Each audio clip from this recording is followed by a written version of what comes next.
Yes, ma'am. No, just rolling. Did you sleep?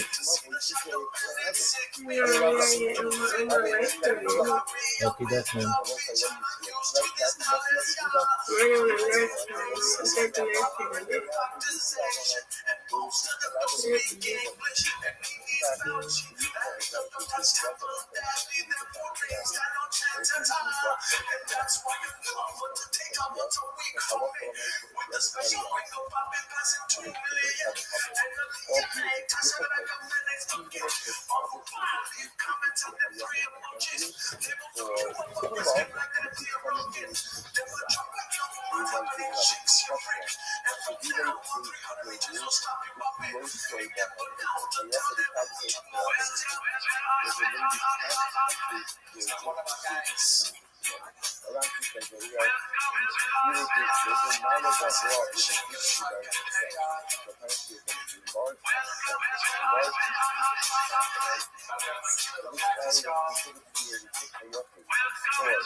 You going to bed, Reverend?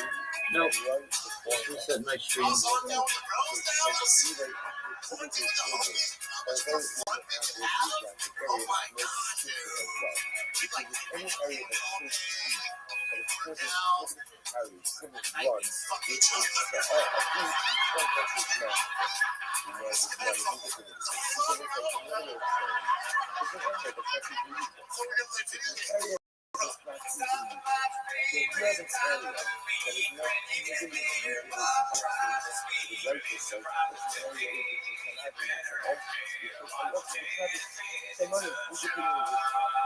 Welcome back to Tim Mr. Shop. Thanks for tuning in. As always, join the Patreon, join the Reddit, join the Discord.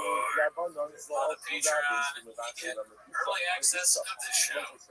But that is not why you're here, Daddy. They're here to watch Tim Mr. Shop. So let's go ahead and start the timer. Pledging clip. Alrighty, dude. As you can tell, I'm ready to that Mr. Whole Foods. Oh, dear. Oh, yeah. So I was going to say, I'm ready to fucking name the water. Oh, shit, really? Yeah, look at my hat. I got my name the water. Oh, yeah, dude. That hat is perfect. Yeah, sure, dude. Here, the thing with water. I got the thing with jelly donut on my shirt, and I'm ready to name the water. How deep are you in the water? So I can show you exactly how deep I am. By the way, this is what I'm serious. I'm 14. 10 toes down. I'm balls deep into the water. I swear to God, I forgot about balls deep. Dude, look at this ridiculous. I made. Oh yeah, this is one of the greatest things. This is something I posted on the James. I just posted it. Did you just post it yourself? I posted myself about it that day. Yeah, so I was like, dude, I worked way too one night making Joe Rogan over and over again with the kind of other thing. And it wasn't even that made me want to post it, dude. You know what made me want to post it, dude? It's this moment at the end where I have Joe Rogan singing kind of something. Oh, that's right here, dude. That right there, dude. I was like, James just makes like art, you know, it's like it makes you want to do art and go deeper. You know, like you get into it and you're like, how do I make Joe Rogan sing the song? And you know, that's what I bet a lot of chefs can relate to you. Yeah. You're a chef, pretty much. It's not a matter, obviously, but I never. It's not a matter, but Bobby, he's one of my closest friends.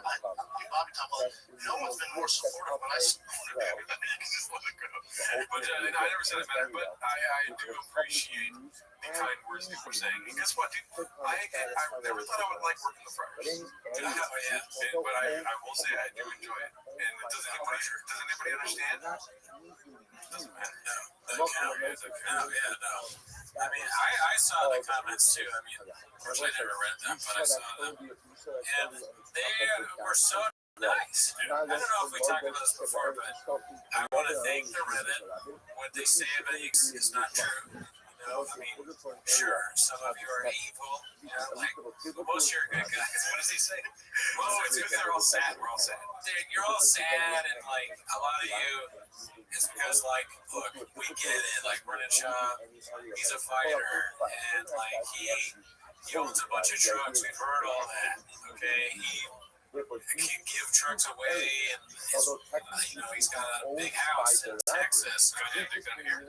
Huge, like a doll Adonis. And listen, I get it. He was in the NFL and all that stuff, but at the end of the day, it's like, you guys are haters, and you don't count. And he's on my face. So, what are you gonna do, Nate? What are you gonna do, Nate? I started saying that to people when they're pissing me off. It doesn't matter what their name is. What are you gonna do, Nate? I do want to say thank you to the moderators because they've been highlighting my shit every week, dude. Oh, I thank them every week. So now I know when I do a bad song because they're not going to highlight it. Oh, fuck. But shout out to you guys. And so the first book you got here is posted by DJ Don't Join. And it's an opinion piece. First time I've seen an opinion piece on Jennings, dude. An op-ed. Right. Opinion. I can be the only one. You want to read this here? Okay. Go for it. Mexican is ruining them. Making fun of Bob was what united us all. He's a unique, regard, completely delusional, with an unbelievable amount of moments failing in epically embarrassing ways.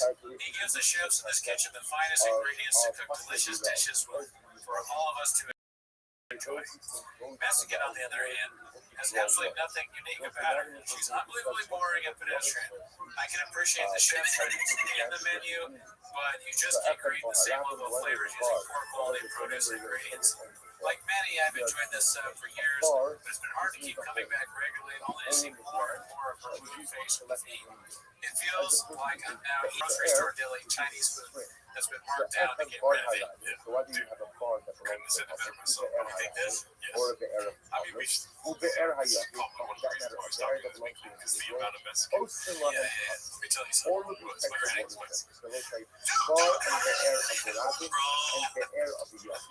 Here's what I'm saying. Okay. I understand what this chef is doing. What he's doing is smart. He's playing for Asians. Okay? You and me, we're the same guy. We don't want to see Mexican on the sub, not because we have a problem with Mexican. There's not a Mexican problem here. It's the least problem. The issue is that we don't want to see her get destroyed on the sub because she's a family. She's like a family member. We prefer not to see his family strong enough in the comments, Like, we don't want to see his wife. So what he's doing, she didn't fight the heavyweight class. She can't take it. True, Leah, she's not the one flipping drugs or selling drugs. She didn't get a whoop over her. No, she didn't have anything to do with the Gringo Poppy other than probably lies. Like crop out the ugly. Her other blogs makes no English. We're always trying to tell her. But, it's funny. Like, hey, let's stop doing it all the time. Right? Because we're on the podcast. We discuss the podcast here. I don't particularly enjoy everything like so of her ass, And when I'm in the break room, I don't want to see girls' ass. I just want to work at PFJ. That's a damn lie. You're right. Come on. Guess that. Actually, that's not what I want. Guess that. What's all these? But anyways, you get it. This is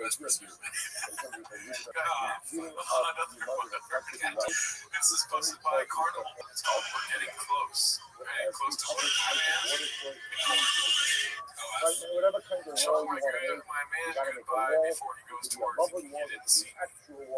And, she's thick. Influencer, I mean, I guess it's just the thing to do.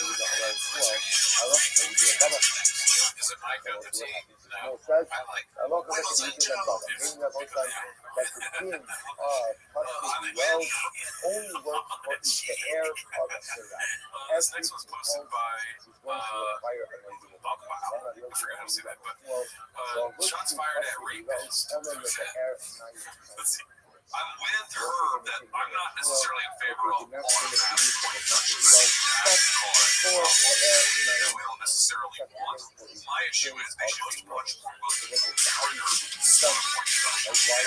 idea that like all the well-beers guys are just moving their heads into people's fingers. That does not strike me as the strongest analysis I've ever heard. So I'm kind of between her and then maybe Jimster. No, I'm opposite her about this. It's like, that's why we made a rule that guys just can't take their piece out in front of chicks like casually or randomly like your Brian Gallen, because like, it doesn't matter the accidental intent or who. That's the randomness of it. That's what makes it so funny. It's like a stretch. It's such a huge stretch. It's this can piss off this far into the bit, like away from what they're talking about. But Brian is so funny that he's like, I got one, dude. Look, it's a replacement. They've got it. Hopefully, yeah. You gotta continue the tradition. No, I don't.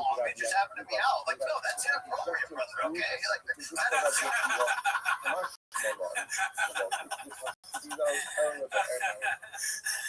oh man, that's the face they used to make. Wiggles and Joe. Until you had full reneg. I love how happy he is, dude. Yeah. right, like, that is not the direction we're looking to go with this show. I will be here with you. Thank you. Yeah, this is the retirement tour. That's good. Okay, those are.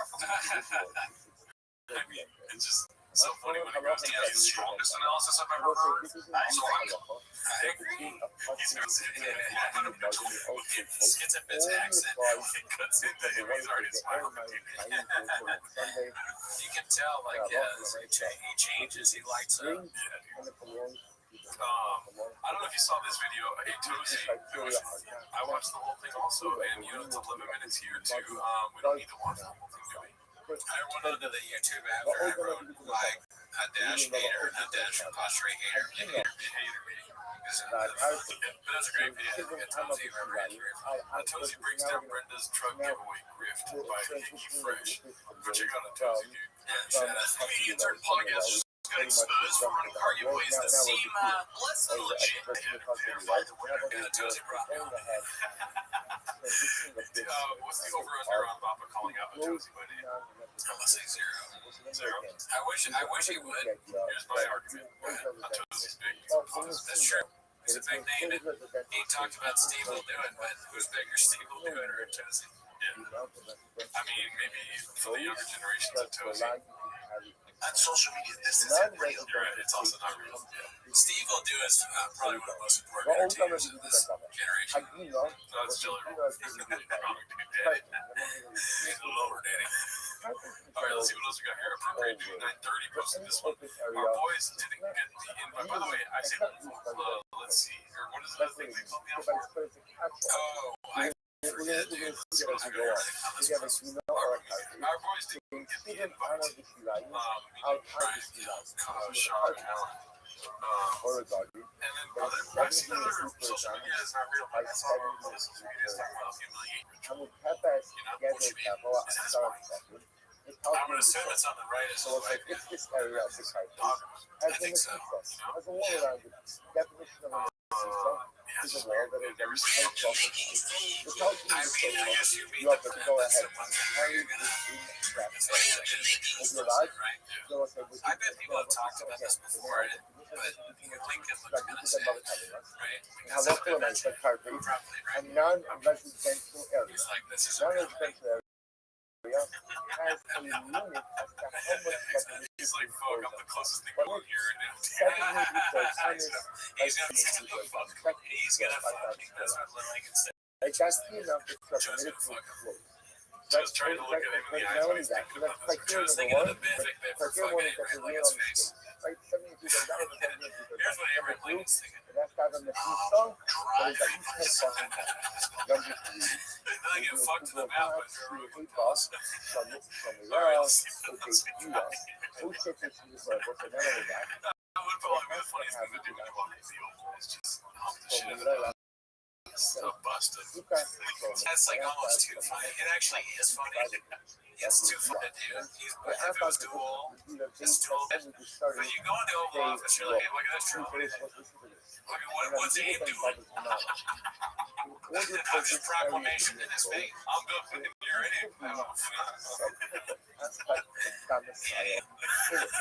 Donald Trump. Let's see here. Next one is posted by Fill Your Guts. He's doing the thing. I didn't really understand this situation. I mean, the thing is, I'm taking off your shirt, I guess. AWP. I just wish you would keep your shirt on, but that's been said ad nauseam. I'm in your seat, Bo. Yeah.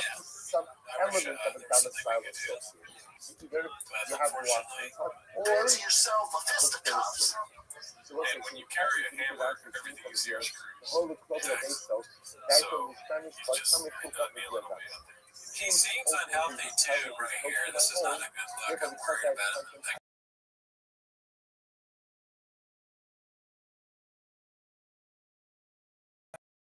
Yeah, it does look like he's rude. Oh, he's sanding it up a bit. Pulling the nip out, a little sand out. You know? Yeah, he's gotta think about his health more. You know? Yeah, he might need my yeah.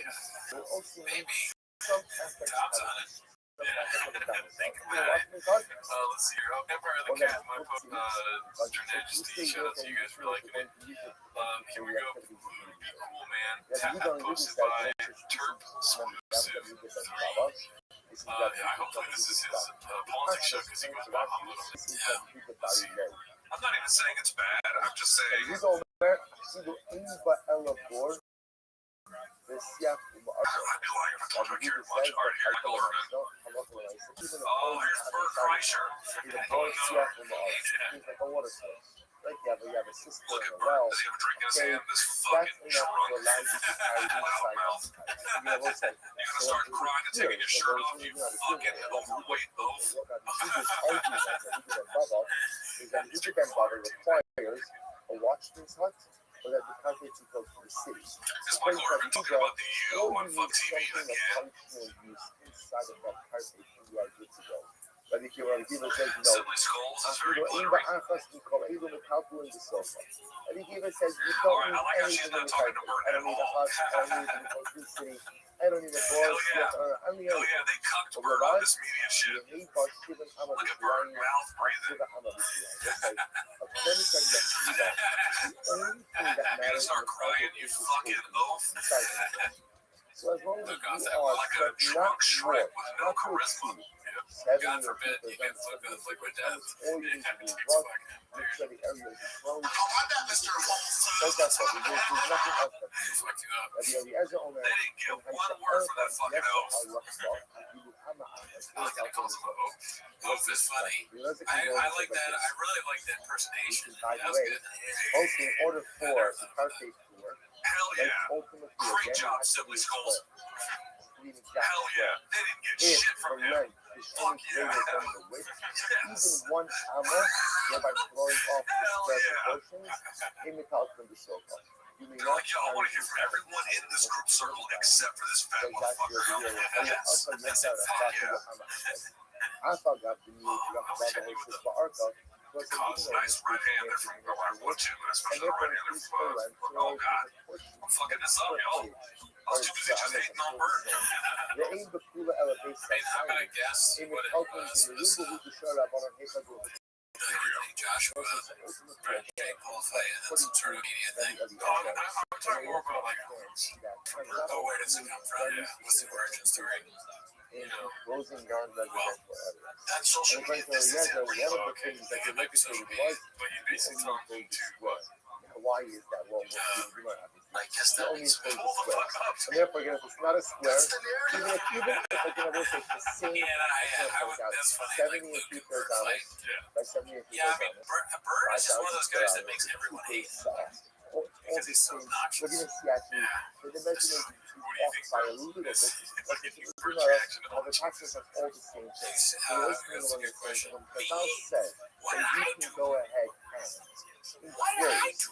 to base off for non-residential Everything. purposes. It's only a They matter of time have for to Bert at a gets square. wind of this Not and only says is there a about square other ammo shows. limitation, You but know, it has to be maybe that would be so fun. I hope so. for Yeah. those of you I hope it's just no, like when he was like, you dude, arc up Roman called behind me enough and he from said the that fucking fucking shit. This is Bear was even if talking the shit. length is But twice then it wasn't Bear or it wasn't Dan, it was Danny Pal. Or, oh, yeah. God knows. Alrighty, so this one's sponsored by Texas. Is there a Sun 187? It's dicey. It's a picture of Epstein with. I'm gonna Oh, be shit, like, is that? so Eli says, Shamaki Rabbi Elazar. I heard from Rabbi Elazar. I heard from Rabbi Elazar. So, like, Even with the base this saw, island, though, that like, even if the carpet is larger than two base saw, do you even if guys, it's a did they core, have a much Snapchat larger there? area, so you can be taking in a much Oh, yeah, larger dude, area I'm glad you said that. Let's go to the comments. The Quick, these things comments that are I making me. see, I heard from Rabbi Elazar. Okay, shrimps, happy though? Tom about birds of a feather traffic the underage together. We got some poets Number that are one is I stuck heard in it's China, close dude. to carpet that's larger than two base Really, saw. dude, life ribs. Next, what did I hear? Really, dude. There's like a couple good ones. There's an island with a secret sex cabal that traffics underage girls. Oh, really, dude? And then, you know, his famous doesn't exist. Hollywood full of great guys. Like, that's where the whole main culture is. Yeah, it's like, oh, Yeah, really? go ahead. Yeah, right. You're good. That's not what I uploaded to. You The think flight logs go away, right? So, waiting on the nurse to come. Shout out to Tragic Okay, Mike. my auntie and okay, and they came and got him and felt him, and they said that they were gonna get him. They said that they think he's gone close, so we're trying to wait till the nurse comes. And when the nurse comes, hopefully she'll pronounce him dead. Let you know, okay? Yes, ma'am, I'm here for you. Whatever the reason. So no one told nobody yet. I don't know him yet. So he's still on oxygen and everything. So just please stay up for me. Most certainly. And soon as she comes. I'm here for you, Mr. Aquarius, all day, all night. You're welcome. Thank you. Everyone else is permitted to go ahead and bring items from their home into his culture, from their home into the culture, from the culture into their home, and back and forth into this guy's home as well. Once we get into this studio, it's going to be the fascinating discussion of Bikkur Rishos. That sometimes if the person forgets to participate or wasn't able to participate in the it can be thoughtful their Rishos to the rest of the culture. Essentially, they cede their ownership rights in their Rishos, giving up to the rest of the culture, allowing everyone else to be able to carry back and forth in the undertaking. Okay, we'll see him again. Zechrin Shamati Menus also heard from Eliezer, Shiyotzim Bahar Kabbalim Bepesach. I heard from Eliezer that you could Yotzim Arkabalim. We'll see Arkabalim will say some type of motor that comes from a palm tree. We can go ahead and use this Arkabalim from Mara. The Chazanka told Tamidov, and I asked all the Tamidim of Rabbi Eliezer, because he recovered, I tried to find a friend, the Lord Sasha. I will say this is not the relay having social issues. It's rather, again, the Lord Sasha means I tried to find someone else. I heard all of these rulings in the name of Rabbi Eliezer. I tried to find someone else who could just corroborate what I knew, but I was unable to find anyone else who heard these things from Rabbi Eliezer as I. Okay. Beautiful, we'll say it's a really riveting machlokas. Really riveting machlokas in Mishnah about the din of a carpet. So again, just so we're clear. So we have, let's begin. So right kind of the Tani Ba'ol. So the first thing is to be most fascinated by is the style of the Mishnah. The Lashon of the Mishnah is Ba'od Amar Rabbi Yehuda ben Baba. Rabbi Yehuda ben Baba also said. Now then the Mishnah launches in Rabbi Yehuda ben Baba's chumras regarding a carpet. Remember again. Every Rabbi Yehuda ben Baba is saying 72 Bergamas, 72 Bergamas. It goes by Mechitza, but even with that, Rabbi Yehuda ben Baba requires you to have some type of domicile identity. Either just the hut inside of it or close to the sea. So the Gemara says, why does it say Ba'ol from Rabbi Yehuda? Just so remember, I want to point out, Rabbi Yehuda ben Baba was in the last Mishnah. Like he was the last statement in the last Mishnah, and where he said, "In Osim Pasim Ela Be'Arab," even though he said, "If you only use Pasim Rose," for a bear that belongs to the province. It says here, my son, the Tani Ba'od, Elaim Mishum, the Tani Kadu Kumra, Vikatani Akhisi, Yishum Haki Katani Ba'od. We'll say very simple, because Rabbi Yehuda ben Baba is kind of rattling off the Kumras. In the last Mishnah he was Machir, he said that Hasibi Laos only applies to a be'er of the Rabbi. And in this Mishnah he's saying another Kumra that an enclosed carpet must have some type of domicile identity. So the Va'od is coming along to say another Kumra Rabbi Yehuda ben Baba. So the Gemara says, 1 second. Va'od Rabbi Yehuda, the Tanei Chadu Kumra. Yet Rabbi Yehuda also had a Kumra. Right? Rabbi Yehuda also had a Kumra in the previous Mishnah. Right, the most remember again that Yehuda was 2 Mishnayos ago. Rabbi Yehuda by Yoel, that's what it does. Rabbi Yehuda 2 Mishnayos ago also had a Kumra. This Kumra was that a carpet should be no more than 2 days off. That's the cap. That's the cap on a carpet. And yet again, then Rabbi Yehuda had another Kumra. So also another Kumra. His other Kumra was 2 Mishnayos ago, where again, which was yesterday's that, where Rabbi Yehuda said that if the rabbin walked through the Pasedi rows, you must reroute the traffic in order to maintain the identity around the well as it is correct. So I said, I have 2 kumas of Rabbi Yehuda, and yet again, on the Mishnah of Beis Aleph, it didn't say Ba'od. It didn't say Ba'od. So there's, of course, it was just a very simple question. Why does it say Ba'od Am Rabbi Yehuda ben Baba? So again, the Gemara is very simple, because Rabbi Yehuda ben Baba gave us a Kumra at the end of the last Mishnah. He's giving us another Kumra at the beginning of this Mishnah. So Va'od, another Kumra. Really? So every single time you find it, who goes and gives 2 Kumras, you're going to use Va'od. Well, Rabbi Yehuda gave a Kumra 3 Mishnayos ago, and then he gave another Kumra 2 Mishnayos ago. But yet in the second Mishnah, which was the Mishnah of Beis Aleph, it didn't say Va'od Am Rabbi Yehuda. The Gemara says no. So the Gemara says, "Mol bahar Rabbi Yehuda Chadu Kumra the Tanei Achlis V'Lo Tanei Va'od Hasam Achsuk Lo Rabbanan." Well, said that's because again, it was Rabbi Yehuda Bar Ilai, the position of the Rabbanan interrupted his position, and therefore again the Mishnah couldn't say Va'od Chacha Lo Achsuk Lo Rabbanan. They will say here the Rabbanan did not interrupt Rabbi Yehuda ben Baba. They will say again, look at it stylistically.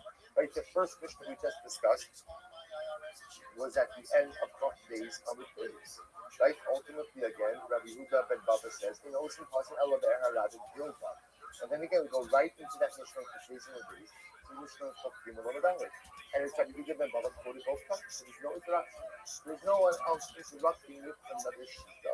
So because that we say Va'od, to which the Gemara says, V'chol Heichad Apskur AbanalotAtan Va'od.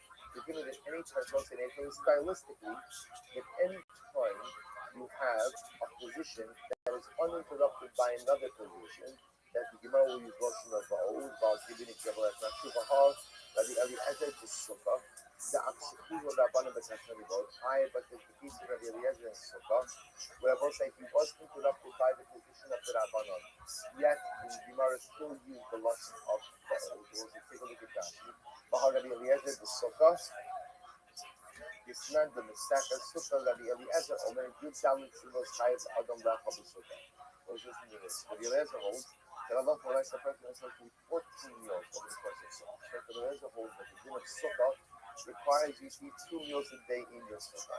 If the Chum say, aim a double kiss. The Chum say no, there's no set amount or number of meals you have to eat over Sukkah. So all of Rabbi Eliezer, Furthermore, the Eliezer said, the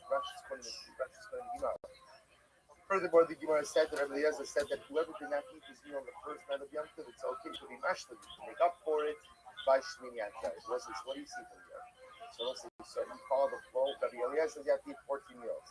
The Chachamim say, there is no set amount. Then it says, Rabbi Eliezer also said that what? If you miss a meal on the first days of Yom Tov, you can make it up over the last days of Yom Tov. So you see where we'll say a case where Rabbi Eliezer said something, the Rabbanan quote unquote interrupted, and yet when Rabbi Eliezer resumed, the lashon of the Gemara was Va'od. So you saw that even when you're interrupted, you can use both. So what's going on over here? To which the Gemara says no. Hasam, the middle thing is the Aksukuha. We'll say there in Sukkah, the Rabbanan didn't interrupt. It's all the same discussion. How we must talk about the Milsa Akisi. We'll see here that Yehuda ben Baba were quote unquote interrupted with different topics. So essentially the Gemara says it as follows. Whenever you have one Tana giving multiple piskei halacha, multiple teachings, the Mishnah will often employ lashon of ba'od as long as we've stayed on topic. So therefore, when we stay on topic, we'll use ba'od. Or, let me say differently. There are two kinds stylistically that a Mishnah will use ba'od. Either when we're quoting the same person over and over, as is happening here. We quoted Yehuda ben Baba. He was the last at the end of Chafez and Days. He is the first position mentioned on Gimel Amud Aleph. So therefore, even though they're two different topics, right? Chafez and Days is possibly Rose. Gimel Amud Aleph is Karpei. Two different topics, the same person speaking will use Va'od. Or the other possibility is when ultimately again we're on topic. When we're staying on topic and the same person is delivering multiple opinions, even if there's another opinion infused there or injected there, inserted there, we use both. So for example, in Sukkah, Rabbi Eliezer says 14 meals, the Rabbanan say no limit. Then Rabbi Eliezer says you can make up a lost meal. Because the Rabbanan didn't interrupt with an extraneous subject or the same subject, you could use both. But by Rabbi Yehuda bar Yonai, even though again he's commented multiple times in the middle of his comments with other topics, therefore he can't use both. But Rabbi Akiva Omer Akiva Imba Echa Mikalela Metal Gimishon. That's when Rabbi Akiva does the opinion. Halacha as long as the carpet is 70 and 2 damas by 70 and 2 damas, even if there's no domicile, even if it's not close to the city, even if there's no bar Ma'ara, you can carry inside of it. It says the Gemara Amud Beis, Rabbi Akiva and Tanakama, Rabbi Akiva and Tanakama are saying the same thing. So we'll say the difference between them is the small amount. You look at Rashi. Rashi says over Shabbos sign Yesra al Shivin Ama B'Shirayim B'Gvos. We'll say we're not going to use technicalities. We're using the terms 2 base saws and 70 and 2 terzamas by 70 and 2 terzamas interchangeably. In fact, the Gemara explains that in fact 2 base saw is a bit larger. Is a little bit larger. So whereas the Tanakama holds that the shear for a carpet is 2 base saw, Rabbi Akiva holds that it's 70 and 2 terzamas by 70 and 2 terzamas. So where they differ ultimately again is in a very small amount. There is a little bit of a difference between 70 and 2 terzamas by 70 and 2 terzamas and an area of 2 base saw. Although Nasnu Kafamim both here, something associated with it. Hamishir, Sasayim Kepasa Hamishir. And we'll say ultimately again, what is the general shear? Ultimately again of 70 and 2/3 Hamas by 70 and 2/3 Hamas by 2 base saw. We'll say why is 2 base saw even happening with this amount this entire time? Why is that significant? 2 base saw the size of the chutzner of the Mishkan. We'll say the courtyard of the Mishkan. Remember again, everything in Shabbos, almost everything comes from the Mishkan. Even when it comes to a non-residential area, which is enclosed. So we'll say, what is the hydrogenic example of a non-residential enclosed area? The chutzner of the Mishkan. How large is the chutzner of the Mishkan? 2 base saw, right? Or 5,000 square meters. So we're not having to from where do we know this? Already we does or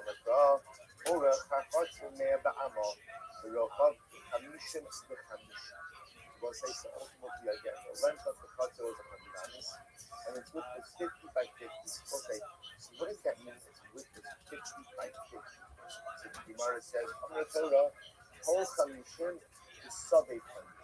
What it means to say is when it dies, when it is rokat chamishin the chamishin.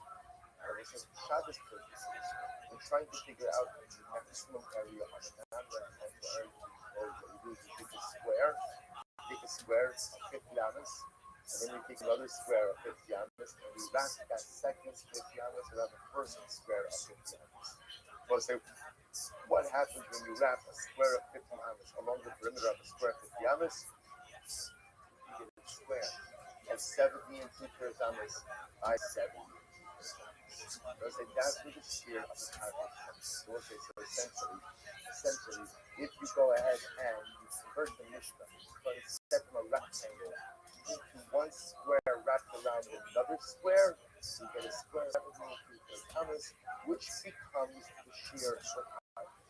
So Kashke becomes next year. That's fine. By the way, what's the Pashat Pshat of the what's the Pashat Pshat of the Pasuk? So this Rabbi, the Pashat Pshat will say as follows. The Pashat Pshat is Rabbi Hamid Mishkan Asfas Kamis. So what's this mean again? The length of the Mishkan was 50 yards. So what does it mean when it says Orach Achad Sheneba Amavulocha Kamishim Kamishim? What does it mean when it says that its width was 50 by 50? What does that mean? Oh, you know, I'll tell you what it means. It means that, okay, remember, the culture of the Mishkan was the courtyard. Inside of the courtyard was everything. Was the Mizbeah. There was also what we call, see, when we use the word Mishkan, so we use the word Mishkan to include the entire Mishkan complex, but the Mishkan also refers to the actual structure which stood inside of the courtyard, which held our own like local, also known as the oral mold. This is what it is as follows. Handmade Mishkan Askas Commission was a radius position structure of the Mishkan within the courtyard, 50 amas into the end of the courtyard. So essentially walking 50 amas into the courtyard, and the front of the Mishkan structure should begin right there at the 50. So therefore, today she was Kamishin Amalapana. We'll say therefore again there'll be 50 amas front of the Mishkan structure. So it's 50 amas courtyard. You can walk into the courtyard so you can take the Mishkan structure. There's 50 amas of space. The Esther Amalapana. And there will also be 20 amas of space around the Mishkan structure in all directions. Rabbi Eliezer Omer Haisa Arka. Let's remember again. And then we have the next map focus in the story as follows. Rabbi Eliezer said that if the length of the carpet is longer than the width, even by 1 amma, in the Talmud Muslim. Also, Rabbi Eliezer's shita was that halakha l'maisa, the carpet must be a perfect square in order for you to be able to carry inside. Said the Gemara, and Rabbi Eliezer, Omer Haisa Arka Yesra, who's trying to that talk, he will honor us in the Talmud Muslim.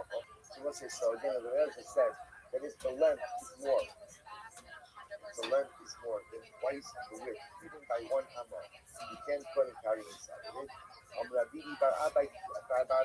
what's it? That sounds like this. But there does allow it to be a bit rectangular. You just hold the halakha l'maisa, the length can't be more than twice the width. So the Gemara says, change the gears of the Mishnah. It should say that the Eliezer holds that as long as the length is not more than twice the width, it's okay. Yihalki in Rabbi Yossi. The Jan teaching Eliezer is giving his Rabbi Yossi. Yikabinai Rubuya, Rubuya. The Gemara says, Araban. So we'll say, Yikabinai Rubuya, Rubuya. We'll say, the Mahogis of Yossi and Rabbi Eliezer is as follows. According to Rabbi Yossi, that halakha l'maisa, if possible, to structure the carpet as a square, that is absolutely preferable. It's just for halakha l'maisa, if you did it as a rectangle, it's also okay. According to Eliezer, even with Hatchila, it is okay to structure the carpet as a rectangle. Rabbi Yossi says, if not, Rabbi Yossi, Rabbi Shmuel, Rabbi Yossi. So we'll say one opinion says that the halacha follows Rabbi Yossi, namely that halakha l'maisa, the carpet could be a rectangle as well. Rabbi Bar Amar Yehuda Amar Shmuel halacha Rabbi Akiva. Now halacha follows Rabbi Akiva. Now we'll say, remember, what was Rabbi Akiva shita? Rabbi Akiva shita was that halakha l'maisa, only if the carpet is enclosed, even if there's no domicile identity associated. In other words, there's no heart, it's not close to the city, there's no bar, all that's totally okay. So we'll say, so which one is it? The Tarai or the Kula? And we'll say, both of these statements are Kula, right? So we'll say that we hold, both like Rabbi Yehuda, both like Rabbi Yossi, and like Rabbi Akiva. Like Rabbi Yossi, namely that a carpet could be a rectangle, and like Rabbi Akiva, that it need not have any domicile identity associated. It's three thoughts. And both of these statements, why? Yes, we're not Rabbi Yossi, because if we're just a lot of Rabbi Yossi, Adamina, Adivika, Shamiro, based Pira, I might have thought that while it's true that the carpet could be rectangular, then maybe it does need some type of domicile identity. Therefore, again, Allah the Gemara says the halacha is Rabbi Akiva, i.e., it doesn't require any type of domicile identity. Yes, we know halacha is Rabbi Akiva. What if you said the halacha is Rabbi Akiva? I'm going to thought what? How about me? No, the oyef is a cutting load. I'm going to thought the most only if it's square, and if it's rectangular, no. Kamash malon halacha is Rabbi Yossi. Therefore, again, the Gemara told us that halacha is Rabbi Yossi. Where the Gemara is holding right now is that we're adopting both of these students. Number one, that as long as the carte is 70 and 2/3 down and 70 and 2/3, 5,000 pounds square, you can enclose it. Even if it has no domicile identity, so it's just a big open space, not next to the city, nothing, it works. That's halacha Rabbi Akiva. And the halacha Rabbi Yossi, that as much as, the model for a carte comes from the Mishnah. And from the Mishnah perspective, ultimately, we're looking at a square, not a rectangle. Nevertheless, halacha l'maisa, a rectangular carte will work as well. So carte, she also needs a sign. No, it's actually we're gonna step over here. We'll pick up a near section of this case. Near section tomorrow. God for us. Incredible.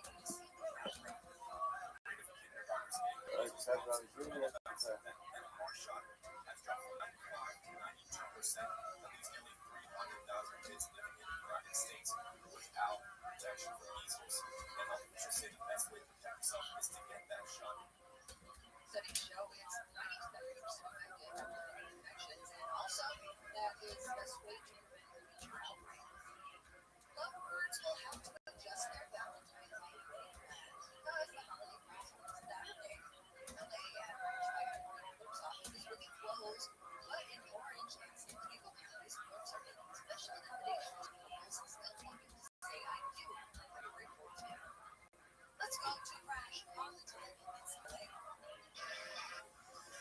Just outside of the dance center, Crenshaw Boulevard, you get the delicious clearing on the right-hand shoulder, west and heading horizontal, stop and go. Still average yields to Robertson Boulevard. Have a counter sweeping operation on the eastbound side of the dam, right-hand lane. For the 609, the whole cabinet, this project goes until 4 p.m. today. No delays on the east end. It's actually a good ride by the Lockwood Park, just before the Philip area. The NBA All-Star Game festivities continue to be free-point contest. That's going to be held at the Inglewood Mall in Inglewood starting in an hour from now. If you'd like details on how to use the Metro to get to the event, just visit KFI.com/QP. Onto the 210 westbound past Gate 3 Boulevard. If you give a crash corner to the right-hand lane, back with the 15. Up ahead on the west 210, just past Sunflower Avenue to Solo. This was ordered on the shoulder, back to 57th Freeway. The Southern California State Traffic reports. I'm Mike Lawrence. So now weather for today, mostly cloudy and rain, and that's why we have mid-upper 60s at the beaches, upper 70s to 80s in the valleys and IE, mid-50s to mid-60s in the high desert. Tonight, mostly cloudy with lows in the low 50s. Tomorrow, mostly cloudy with highs in 60s. Right now, it is 68 in Lagoon Beach, 67 in Cypress, 64 in Santa Clarita, and 68 in Correa. Live from the KY 24-hour newsroom, I'm Maxine Sullivan.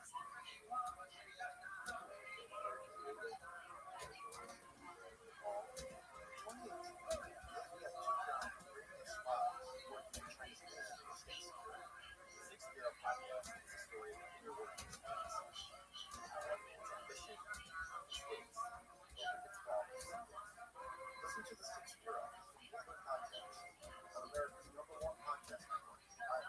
Follow the 6 Bureau and start listening to the free iHeartRadio app.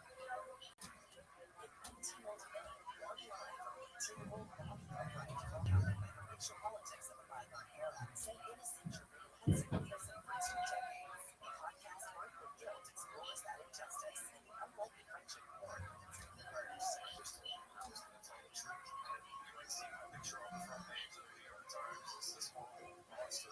to Armed with Guilt, America's #1 podcast network, iHeart. Follow Armed with Guilt and start listening on the free iHeartRadio app today. A venue that defies segregation.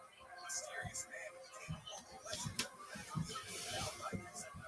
Join our story for a podcast exploring Charlie's Place. A club that was about so much more than music.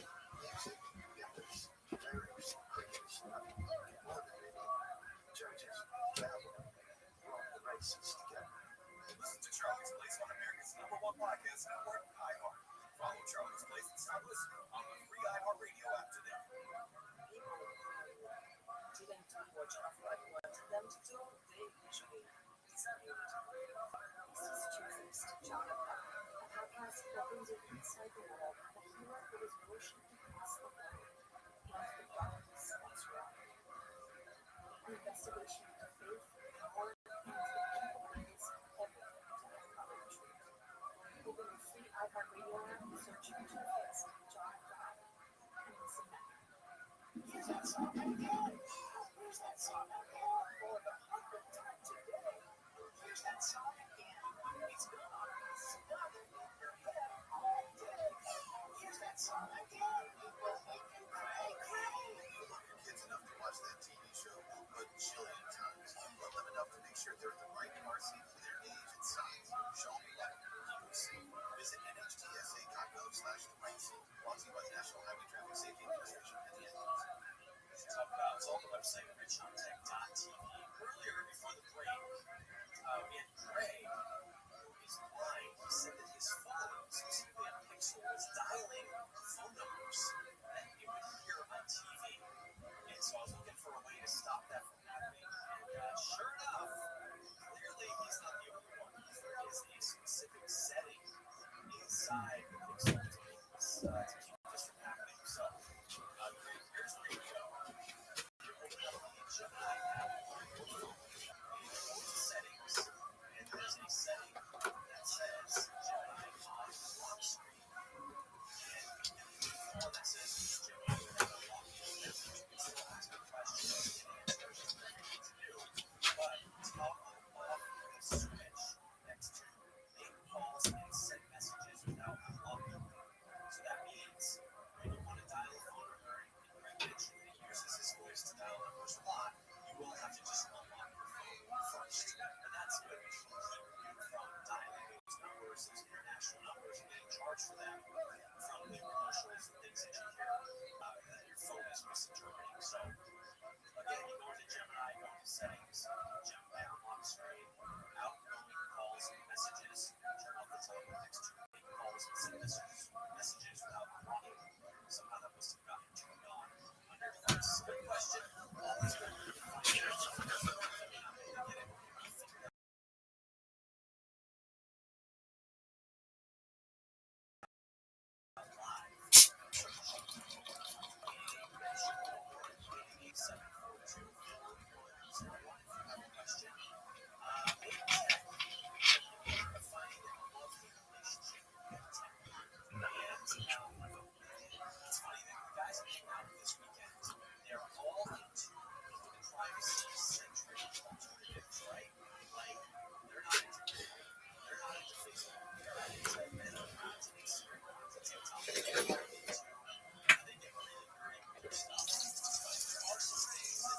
Shout out to Papa. Had a wonderful run. And hopefully it's not over, but if it is, rest in peace, baby. I like that really quick. He looks a lot like the guy in the Elephant Graveyard video. Oh yeah, the cold dude. That's how bad it's. My Graves is like that guy, you know, the one that does the stuff. He has a podcast. The white boy that works a lot. Let's see here. This one's called. What's going on?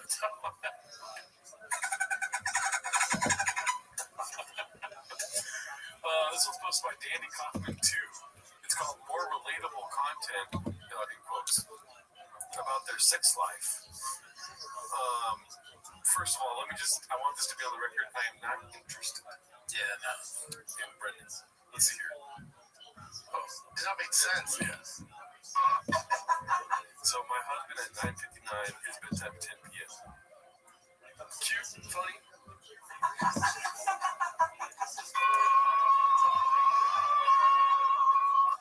Here's my problem.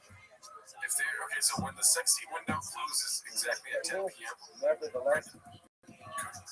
Yeah, not the Ice Age in you. Yes. What's sexy about getting tickled? Is this like a window into their sex life? A little bit. I didn't even think about that yet, but no, I would really want to be tickled before. Ahead of us today, I want to begin by thanking our sponsors. To thank Ed and Faith Wolf for being our Talmud Torah sponsors for the month of Elul, in memory of beloved father, grandfather, and great-grandfather Cyrus Wolf, Shalom Ben Shifert, Zichron Lebracha. We thank our Week of Learning sponsor, Joe and Dahlia Berry, in honor of their 43rd anniversary, Hashem, and their successful Aliyah 3.5 years ago. We also thank Howard and Aileen Friedman for dedicating the show this morning in memory of Howard's father, Shalom Ben Hillel Tzvi, the American of our Talmud Torah, also in Shalom and his family in the Chama. And with that, let us begin. The people that ahead of us today is Chaf Aleph 21, and we are picking up the Meretz Hashem on the bottom of Chaf Aleph days. And we are picking up at last 3 lines, the last 2 lines of the daf. Amr of Yitzchak Bar Ada. The Yitzchak Bar Ada says as follows. What's incredible Gemara. So just to first not close out, but to find a little bit of the halachos of Hasididos. Remember again, as we've been seeing since the beginning of these chapters, the Chazal instituted an incredible leniency regarding drawing water on Shabbos. That although the well itself is technically speaking categorized as a Rishus HaYachid, as it has requisite dimensions of 10, 12 in deep, 4, 12 in wide, and was given the 12 which are situated in a Rishus HaRabim. As such, drawing water on Shabbos would constitute a significant issue. So Chazal instituted the concept of the Pasediros, or the Dimimah. These L-shaped posts positioned at 4 corners, so the answer to convert the area around the well into a Rishus HaYachid. Even under normal circumstances, such enclosure, such walls do not really be halachically significant as well as a special kula. We'll see as we will see in today's class why such a kula was in fact necessary. We'll focus on that in the so my focus should remain on Yehuda as to how much space you can have in between the diyumad. Is it 10 amas? Is it 6.5 amas? She might not goes on to clarify this a little bit more. Rabbi Yisrael Ada was this is incredible. The Hutra Fasidiros, El Olari Galim Goba. So it comes on Rabbi Yitzchak, and he says, by the way, why did Chazal institute this particular kula? So Rabbi Yitzchak said they only allow it for the Olari Regalim. So listen, the see what that means. So the pasuk, what it means is as follows: that a person has to be Olari Regalim. And so again, as you're going, obviously you require one person's going to be traveling over the course of Shabbos. So Yitzchak makes it sound like that in order to make life a little bit easier for the Olei Regalim, they allowed you to enclose a well with this interior enclosure. I was noticing that I know that the possible wells, Ella Gabe Behim of Yoga, but one second. Elsewhere again, the right indicate that the reason for the kula was not for individuals, but in fact was for animals. Is it for the Olei Regalim, or is it for animals? Which is much more clear. My behema, behemas Olei Regalim. What does it mean when it says that Pasediros for behemas? It means for the animals of the Olei Regalim. Look at the last Rashi on the map. Behemas Olei Regalim. Aval Odom Afidu Olei Regalim of which will lose for yourself.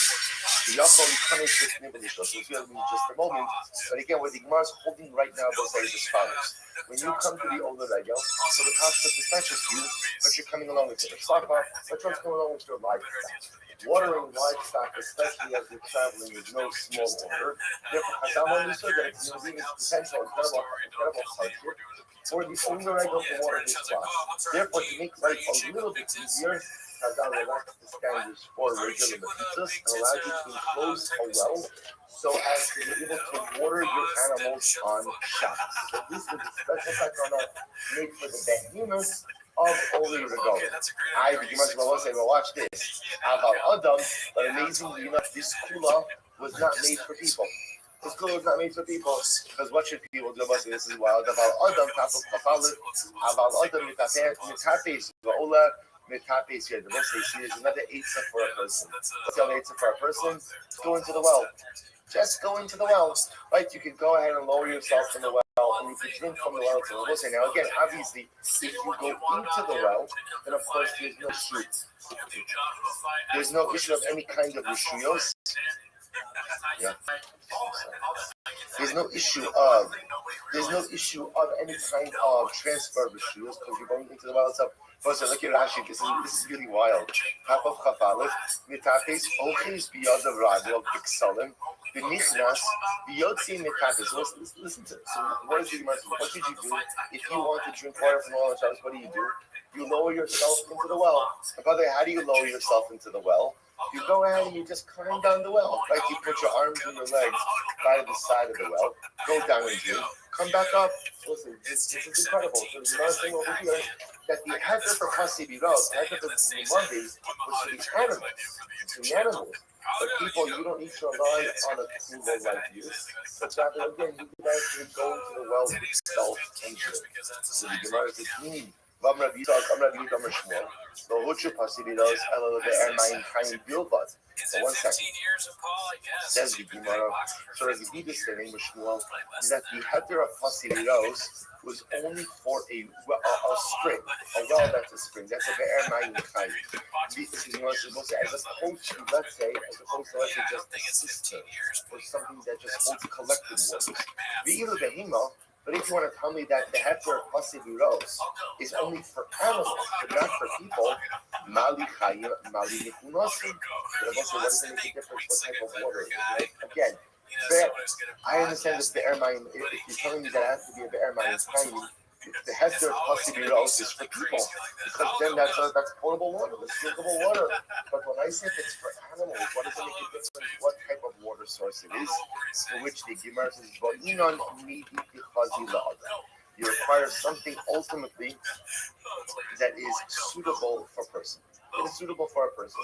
So the idea being that although the heter of Hasibiros was only for animals, nevertheless, it only worked for a water source.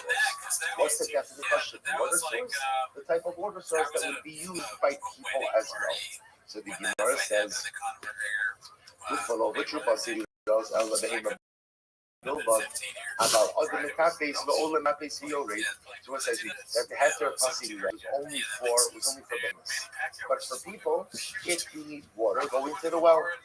The Gemara says, but what if the well was very wide, so that a person couldn't successfully navigate in and out of the well? Then if the well is too wide, so that a person can't get in and out of it, then a person can go out and use the heter for Hasibiros as well. Furthermore, a person should not go ahead and put up water and place it before his animal on Shabbos. How about this? You're utilizing the Hasibiros. You should not go ahead and fill up a container and put it in front of you. So you can deliver a shot. Only you put it in front of the animal. It shows and ultimately the animal could drink on its own. If that's the case, then how did the Takala Hasibiros help? What do you mean, how did it help? It helped to draw water from the well. But I will say, if that's the case, then again, why? Because I'll have to eat a minimum size of the enclosure enough for the head of the majority of the body of the Torah. Most of this just yesterday's daf. The evil was talking about a spot that is standing in the Torah.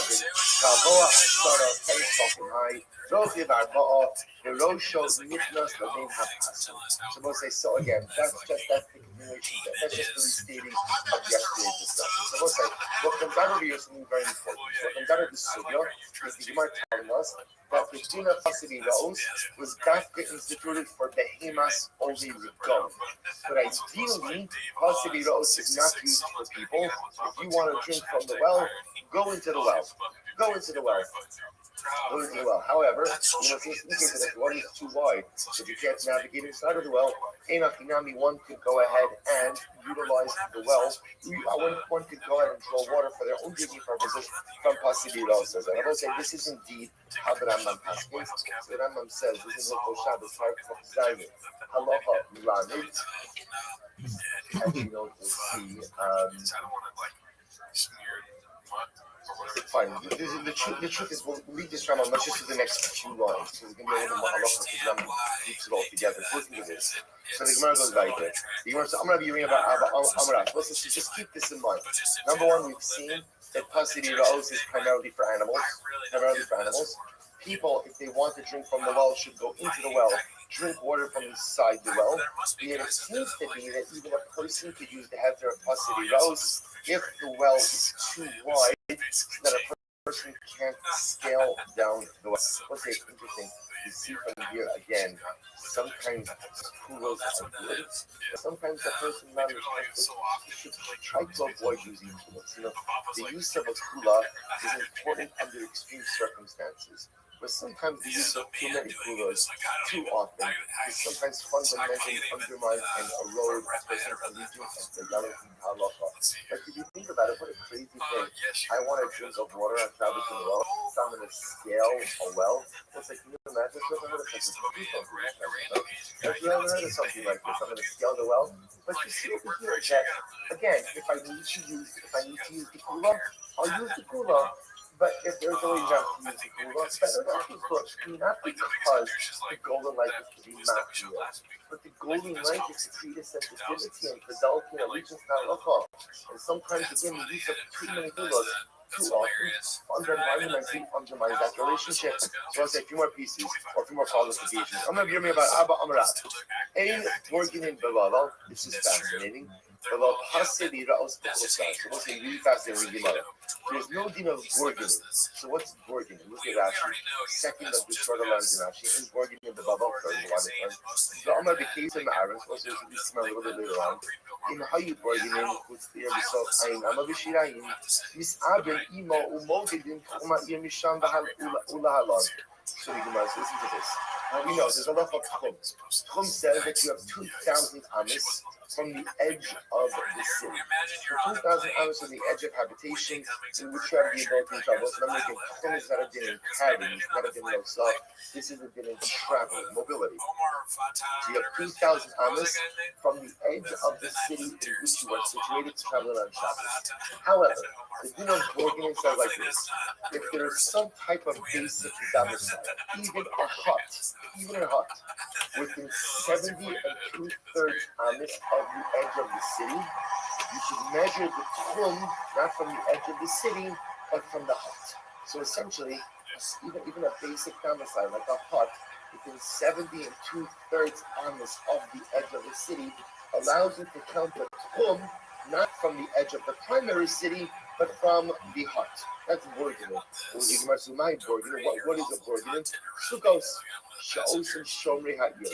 So it's a sukkah, it's a hut that the watchman would often go ahead and set up. Ve'ino Dava Kavua. Also, the Kiddush over here is that this hut, as we're going to see, is something that was not really set in place. It was easily transportable. So I even though, again, it's not really like what we call it a billion Kavua, it's not a set structure. Nevertheless, halakha l'maisa, it still extends the tchum. So the Gemara says, "V'kamar gami adachanas borgin in babel, klomar ve'im misarvin shana ir de'babel isabim denayo, b'shotinu helcha kolocha sheni." So we'll see that question in just a moment. We'll see. Here's what Rav is saying. Number one, the din of borgin does not apply in Babel, which means that in Babel, if you have a city, the tchum of that city is measured from the edge of the city, and even if you have a hut within 70 and 2/3 amas of the edge of the city, the tchum is not measured by the hut, but the tchum is measured by the edge of the city. Below, Hasibiros B'Chutzlar. And also, furthermore, there's no din of Hasibiros. It's really fascinating. The din of Hasibiros of the Diyumadim is only in Eretz Yisrael, not in Chutzlar. So what's the logic? Borgin in Babel. Let's say, why does the din of Borgin not apply in Babel? Because Babel, interestingly enough, apparently is subject to flooding, flash flooding. So because of that, these Borgin will often washed away. So because it's not dependable or it's not reliable that the Borgin is going to be there, therefore it cannot work to go ahead and extend this promo. So look at Rashi for just a moment. This is really pretty incredible. So Rashi stands that Rashi. He says the Babel Babel was subject to flash flooding, and therefore halakha l'maisa, you can't rely that the Borgin is going to be there. Therefore, the din of Borgina doesn't apply in Babel. However, below Chassid Rose, Chaz just puts our slow. So the Shrichim is Sifta. This is incredible. Why does the din of Chassid Rose not apply? Because literally there are no yeshivas there. Now, what does that mean? Look at Rashi. The Shrichim is Sifta. It's really quite amazing. Lilmod Torah. So what's the in Chutz La'aretz, situation of learning to become going city to city to learn. Chassid Rose, which the only regalim, Yotze Bahen, Shahoftan of Divine. Listen, this is incredible. The din of Chassid Rose was a din that allowed you to draw water for your livestock and it's under extreme circumstances for you when you were doing the divine mitzvah, right? In a mitzvah journey. So the paradigmatic example of being engaged by mitzvah was only regalim. But the idea was anytime you were traveling over the course of Shabbos with Sorah mitzvah, Chazal allowed you to use these Chassid Rose. So interestingly enough, in Chutz La'aretz is outside of Eretz Yisrael and Babel. Interestingly enough, in this circus, Babel was not called Chutz La'aretz. You see that because Babel is reckoned separately over here, which makes sense because in Babel there were yeshivas. So in Eretz Yisrael and in Babel, where you could potentially be traveling over the course of Shabbos for divine mitzvah, you could use Chassid Rose. Outside of Eretz Yisrael and Babel, where there were no yeshivas, you were not permitted to use Chassid Rose. So it's really incredible. About Ipcha Avino. I will say, but the opposite is true. In other words, the Halacha L'Maisa, there are Chassid Rose in Babel, and the din of Borginin applies in Chutz La'aretz. Because I must say, essentially, the din of Borginin will apply anywhere as long as there's no concern of flash flooding. And the din of Chassid Rose will apply either in Eretz Yisrael because of Aliyah L'Regel, or the Maisa anywhere where you travel to yeshivas. So the Gemara says, others explain,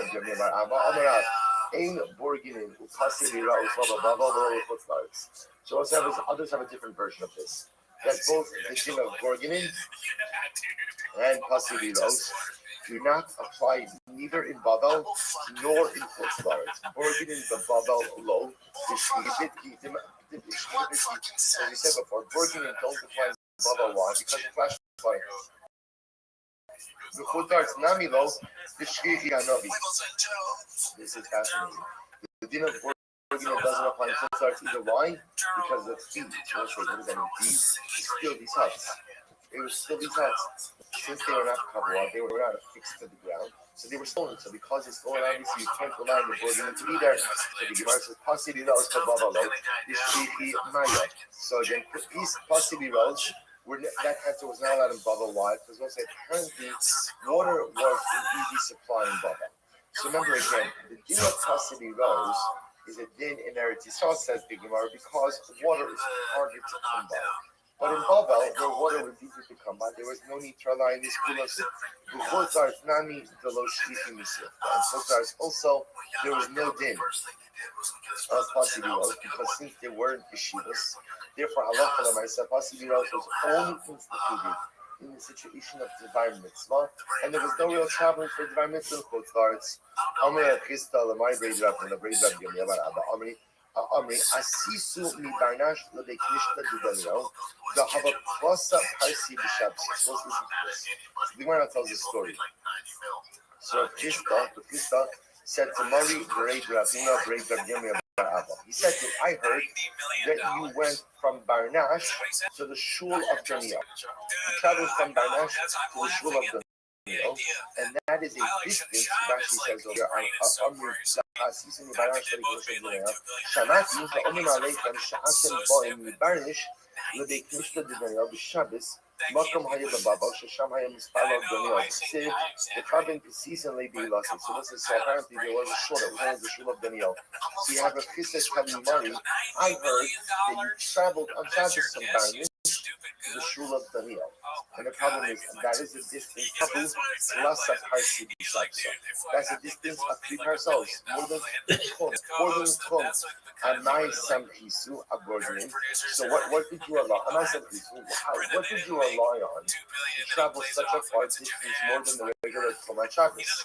Avoiding did you rely on the presence of hot to extend your It's clothes? so funny to Ha'amar have this Avua much, Ha'amar Avua this many shows, this Ga'avua much Mishmei Rav, your father, the father of your father, like your grandfather, said in the name of Rav, Ein Borgin in Babana, that there's no dinner of Borgin in Babana, right? Again, because of flash flooding. So how did you travel such a far distance on Shabbos?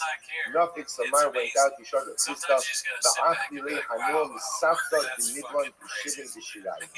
So he went out and showed him that apparently, right outside of Barnish, within 70 and 2/3 amas of the edge of the Barnish, there were these ruins. There were these ruins that were there, but the walls of the ruins were still intact. So because the walls were still intact, they were bona fide mechitzas. Because they're bona fide mechitzas, they extended the tomb of the city, allowing Mar to travel from Barnish all the way to the shul of Dunya. Take a look at Rashi for a moment. Rashi says, "Misafta ayeros haribos, v'nish'alu sham mechitzas habati, v'amiran hasem parakit and arvin, nefesh al nifas tagados." What is showing the ruins, despite the fact that they were ruins, the walls of those ruins were still intact and allowed the tomb of the city to be extended past them. And that's how you were able to travel to the shul of Dunya. So we'll say good. So that's the idea. We're going to get into some beautiful Agarata. But before that, let me show you the Rambam. So the Rambam in Paragraph Zayin and Hilchos Shabbos says as follows. There's also a lot of fascinating ideas over here. Number one, who were possibly instituted for. Number two, where were they instituted for? Because the Gemara seems to indicate over here that this is a din dafka in Eretz Yisrael and maybe Babel as well. So look at the Rambam writes as follows. This is in Paragraph Yud Zayin, chapter 17, Rambam Halacha Lamed. V'hikiru hapasim ha'elu ela b'Eretz Yisrael u'lebehimas oli legalim bilvad. Let's say, so the Rambam actually explains that the din of Pasibilos is dafka din in Eretz Yisrael. This was only instituted in Eretz Yisrael and only instituted for the animals of the Oli Regalim. And I will say so again, three qualifications. Number one, only in Eretz Yisrael. Number two, only for the animals of Oli Regalim, the Bar Mitzvah. And number three, only a be'er mayim chayim. A well that's a well spring, because that's a more kosher water source. Aval, b'shar haratos. So I will say again, if you let's say anywhere else outside of Eretz Yisrael, if you want to drink water on Shabbos, or you want to give to your animals on Shabbos, what's the halacha? The Gemara tells the shar haratos adam gores be'er v'yishte o ya'asim mechitza makefes be'er gavo asar tzafim. Any other circumstance outside of Eretz Yisrael or anything else, if you want to draw water on Shabbos, no, you can draw water on Shabbos. You just have to what? Make regular mechitzas. You have to make a regular partition. How you have the air rough of harbe, but if the well was very wide, she'in asim yachol leivei bo harei yishtabeh. So what's the Rambam does asking that halacha l'maisa, if the well is too wide, so that the person can't go down and get it, you have to rely on possibly. So what's the halacha l'maisa? The Rambam asking that the din number one, din of only applies in Eretz Yisrael. Number two, only applies for behemoths, only the golem, not for a person. Unless, of course, the well is too wide that you can't scale it. Under those circumstances, you can rely on the possibility road to draw water for personal consumption as well. Right? So that one goes on with a couple of other fascinating ideas, but that's enough for today. Good, let's go like this. What's a beautiful Gemara ahead of us? So the Gemara says as follows. Amr Krista, Dorish Mari Bar Mar. So this says follows. So Mari Bar Mar darshan the following. He said, Mitzvah, Chosichla Isi Case. So what's the meaning of the pasuk in Tehillim? Literally again, for every goal, for every conclusion, I've seen an end. But your mitzvos are very expansive. So we'll say the Kashtos, what David HaMelech is saying is like this. Everything else in the world is finite. Everything else in the world is finite. The mitzvos for your Torah is infinite. So David is on the David will appear. So David Anaf said this, but he didn't explain it. Amar Eo will appear. Eo said it and he didn't explain it. Amar Yecheskel will appear. Yecheskel said he didn't explain it. Ad Shabbat Zechariah ben Ido appears. So Zechariah ben Ido came along and he finally explained it. What does this mean? Amar David will appear. David said but he didn't explain it. So again, David Amelech says, for every goal, for every goal, I've seen an end, but your literals are very expensive. I didn't explain what that meant. Amru Iyov will appear. Iyov said it also. It says, Arucha me Eretz Yudah, Ulachava Mineyam. Literally again, it is longer than the earth, than the length of the earth, and wider than the width of the sea. So again, both say once again, speaking to the expansiveness of Torah, but doesn't help bring that concept. Amr Yecheskel Bereshit B'Ksiv, quotes the passage in Yecheskel, Vayifros Osa Lefanai, B'Ksuva Panim Va'acha, B'Kasav Alei Kinim Beheger Dehi. We'll see what that means in just a moment. What is it supposed to say? So literally it means Vayifros Osa Lefanai. He spread it open as the it is written on the back and in the front. Because of Elah, and it says in it, Kinim, Kinim is like Kinim, like Kinim, lamentations, the Hega, rejoicing, Nehi, and woe. What is that? Kinim, Zupar, Nusa, Shal Tzadikim, Olamazah. So Kinim means the misfortune or the suffering of Tzadikim in this world. V'chinu Omer, Kino Hi, B'konenu. The Hega. What does Hega mean? Zu matan schalan shal tzadikim na'aseh lavo. That refers to the rejoicing of the tzadikim in the world to come. Omer alai higayon b'chinot. Vehi zoi parnusan shal rishon na'aseh lavo. He refers to the suffering of the wicked in the world to come. Omer hav, so he quotes over here the passage from Yecheskel, hava al hava tzava. Ad Shabbat Zechariah ben Ido Bereshit. Zechariah ben Ido was the first one who came along and explained this notion of the expansiveness of Torah. Siv quotes over here the passage from Yecheskel. Vayomer Elai Ma'a Torah. So he said to me, what do you see? Vayomer, and I said, Ani Roa Megillah Acha. I see a floating scroll. Arka Esrim Ba'amal Berachba Esra Ba'amal. Its length 20 amas, its width is 10 amas. And ultimately, again, when it was unfolded, it was Esrim be'Esrim. It was 20 by 20. And it says that it was written on the front and on the back. And if you were to feel that closer, it was written on the front and the back. So what it's saying, the imagery is, it was written on the front and the back. If you were to peel apart the front and the back and place them side by side, how much would that be? 40 amas by 20 amas. Siv, Mima dad b'sha'al amayim b'shamayim b'zeres chaim. Nimsa, ala olam kula afos nishloshes alafim umasayim b'torah. So let's say when you do all of the math, the Gemara says it turns out that the world is 1/30 to 100 of the size of the Torah. So let's say obviously in a metaphorical point, you are trying to paint this image of this massive scroll that totally eclipses the size of the world. To highlight to us the dramatic expansiveness of Torah. When we speak about Torah, we think you could quantify Torah. Torah is Tanakh, Torah is Shebetsad, Torah is Shabbat. So we'll say Torah, remember how Chazal refers to Yam Shal Chomer, right? Refer to the sea of the Gemara. The metaphor, the imagery is an expansiveness. When you look, you stand on the banks of the ocean, you look out to the ocean, it looks like it's not Shem himself. It has no end. So the idea that the depth and profundity of Torah is so much that it even eclipses the size of the universe. That's the imagery of it. From Christoph,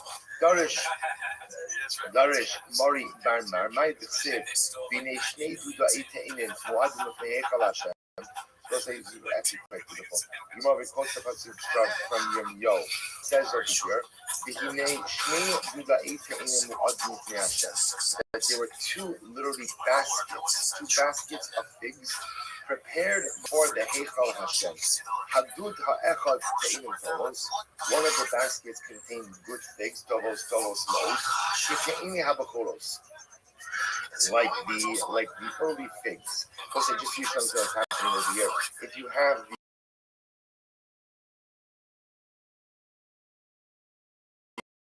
Torah or Gemara gathered two different. Again, they're both from Yo, Parakaf, Dalet, Pasuk, Aleph, Sugin, Aleph, 2 days, but they're just taking different parts of it. Shabbos says, so the image that Yirmiyahu Hanavi, I don't know if it's really quite beautiful, is two baskets of figs. One basket is figs, tovos, ma'od, Kite'eni Abakoros, Amadeis, Vazud, Echad, and the second basket, Te'enim, Ro'os, Ma'od, are bad figs. Asher lo se'achal Oh, you should know me'roah. all this stuff. It's That boring. would not be eaten This is because they boring, were like so what bad. you're saying is So what's boring. like, who does the two But you baskets can't of all figs time. You should represent? know This is that really you beautiful. Hatovos, know where to put Elu stuff so it doesn't get Tzadikim stolen Gemur. by The good animals. figs, those represent Well, yeah, Tzadikim lock the Gemur. doors, maybe don't Tenim have your Harot, bad Korean figs, barbecue just hanging Elu out. Yishayim Gemur. What the fuck This was refers that? You got just a ultimately random again to pork the thing Shem hanging out of a Gemur. bag? So Like, put it in look the at this bag, you Gemara. stupid The idiot. Shematoma. So maybe you'll say the basket of bad figs, which represents Yishayim Gemur, Shematoma, Abad Sidram, Ubato Sikuyam. Maybe you'll say there's no hope. There's no possibility of redemption for the Shem Gemur. Amadomar, Habidoim, Nostireya. Moshe says that both of the baskets of figs give forth a beautiful aroma. So it's like even the figs, which you can't be consumed, right? Even the figs which were bad, right? They'll Even do if anything to it's get out of that storage still unit. give forth a beautiful aroma. Either the Ilu Ashish, That'll bring the records of the condom. both baskets of figs have the ability to give I forth saw a beautiful raccoons aroma. fucking Just in my understand car. the And they power of ate that my foot Gemara. while they were That's what fucking. I'm I trying mean, to let's be get honest, to the lush. raccoons finally See, the like Gemara that. says over here that the basket of That would be kind of one funny of the to see, basket of like, when you figs. see the video, Can it's you like, do more? raccoons, Rather than like, just use dying Lashon on over your here of foot in the night. Tzadikim and Rishonim, but use Lashon of Is this Tzadikim shit scar? Gemurim, Rishonim Raccoon Gemurim. penis. The Lashon of Gemurim represents that person, you know, like a person can be a Rasha, to be like a recreational Rasha, right? And just a Rasha on the weekends. Like, for during the week I try to be good, or vice versa. The Shon Gemurim, Mamish like grandmas, is Mamish on the Tshuva. I usually Tzadik Gomer, right? I should say, Ezu Bal Shuva Gemurim, Rambam says. So the Lashon of Gomer represents a lot of finality and totality. And sometimes I have different aspects of my identity. Gomer means this is the totality of my identity. See what the Gemara is saying? You might have thought that the Rishonim Gemurim Ubat L'Sikuyam. You might have thought that a Rasha Gomer, that's it. Rasha Gomer is down and out. There's nothing more to talk about Rasha Gomer. No, even the Rasha Gomer will say it's incredible. Even Rasha Gomer, I'm not sure that. We'll say what incredible he was. Even if a person is a Rasha Gomer, the beautiful scent of holiness is always there. The beautiful scent of ruchnius never goes away. Even when you're nice, even when your identity is so fundamentally compromised, the scent of holiness never leaves you. Incredible. Incredible. Remember the writer. Lara Shava. Mike said, I do the Iraq. What does it mean when it says that it is the in? First time we see John is of course the story by Raphael. So there it's interesting that the Goyim are used as mandrakes. That's the English word that's given. Here in this context, that is actually translated as violence. Okay? So the Goyim gave their scent. What's the word is so beautiful. Elu Kure Yisrael, Shekam Hamti. Let's say so violence, but the Goyim gave their scent. This refers to the Jewish men who never tasted the taste of sin. Let's say so, what does that mean? So the Mashas, the Mashas, gone in the Rama varieties. But you'll see it makes sense from the text. It's just a little bit as well. It's just talking about young men who are careful to guard themselves from immoral. No person, obviously, no person can say that they never tasted the taste of sin. Everybody tastes the taste of sin. We all sin. But when I say a person, especially a young person, when passions are strongest, who is careful to guard himself from immorality, that's what we got in Restream. That ultimately, again, is the violence who emits such a beautiful flame. And the Al-Pisachim is called the garden, and that's the entrance with all types of beautiful fruit. Who is that? Elu B'nos Yisrael, this refers to the Jewish women, Shemagidos Pisreihen Leba'aleihen. So it's like literally, it says they tell their openings to their husbands. So it actually points out over here, this refers to Rashi. Actually, not yet. We'll see. Rashi goes a little bit out of order here. So Avigos Kiskin the Balei means they tell their husbands and they become a nida. That the wife tells her husband she becomes a nida, that her husband shouldn't inherently transgress with her. Rosh Mishnah, you know about the possibility? Sha'ogos Kiskin the Balei. Literally, they close their openings only for their husband. This idea means that the virtuosity, the Jewish woman, that she maintains her allegiance, right, and only for her husband. Kadoshim Dan Yisrael don't step on to the house. So what does it mean again? Literally, new and old, my beloved, I await you are looked out for you. I'm looking at this Israel, looking after this part of this is so beautiful. So I'm just going to point out this notion, by the way, we've seen so much in the last couple of days regarding the immorality and how persons, people conquer immorality. There's the greatest habit that a person has, and at the end of the day, this power that awaits a person who's able to overcome these most innate wants and desires. I'm going to point out this idea that the Gemara says that the so what does it mean that the young person, right? We're all young. The young person is able to resist morality. There's he admits the violence gives off its scent. So listen, the concept of scent doesn't mean that your scent is beautiful if you overcome immorality. Scent is something that just exists by itself. In other words, you don't do anything for scent. It's just a part of your being. Someone has a beautiful, pleasing scent. It's just a part of their gestalt. It's a part of what they are. The idea being, as I was saying, is that when I'm able to overcome the desire for immorality, it's not just the shot that I become a holy. It fundamentally changes who I am. I emit a different scent. I smell different. I am different.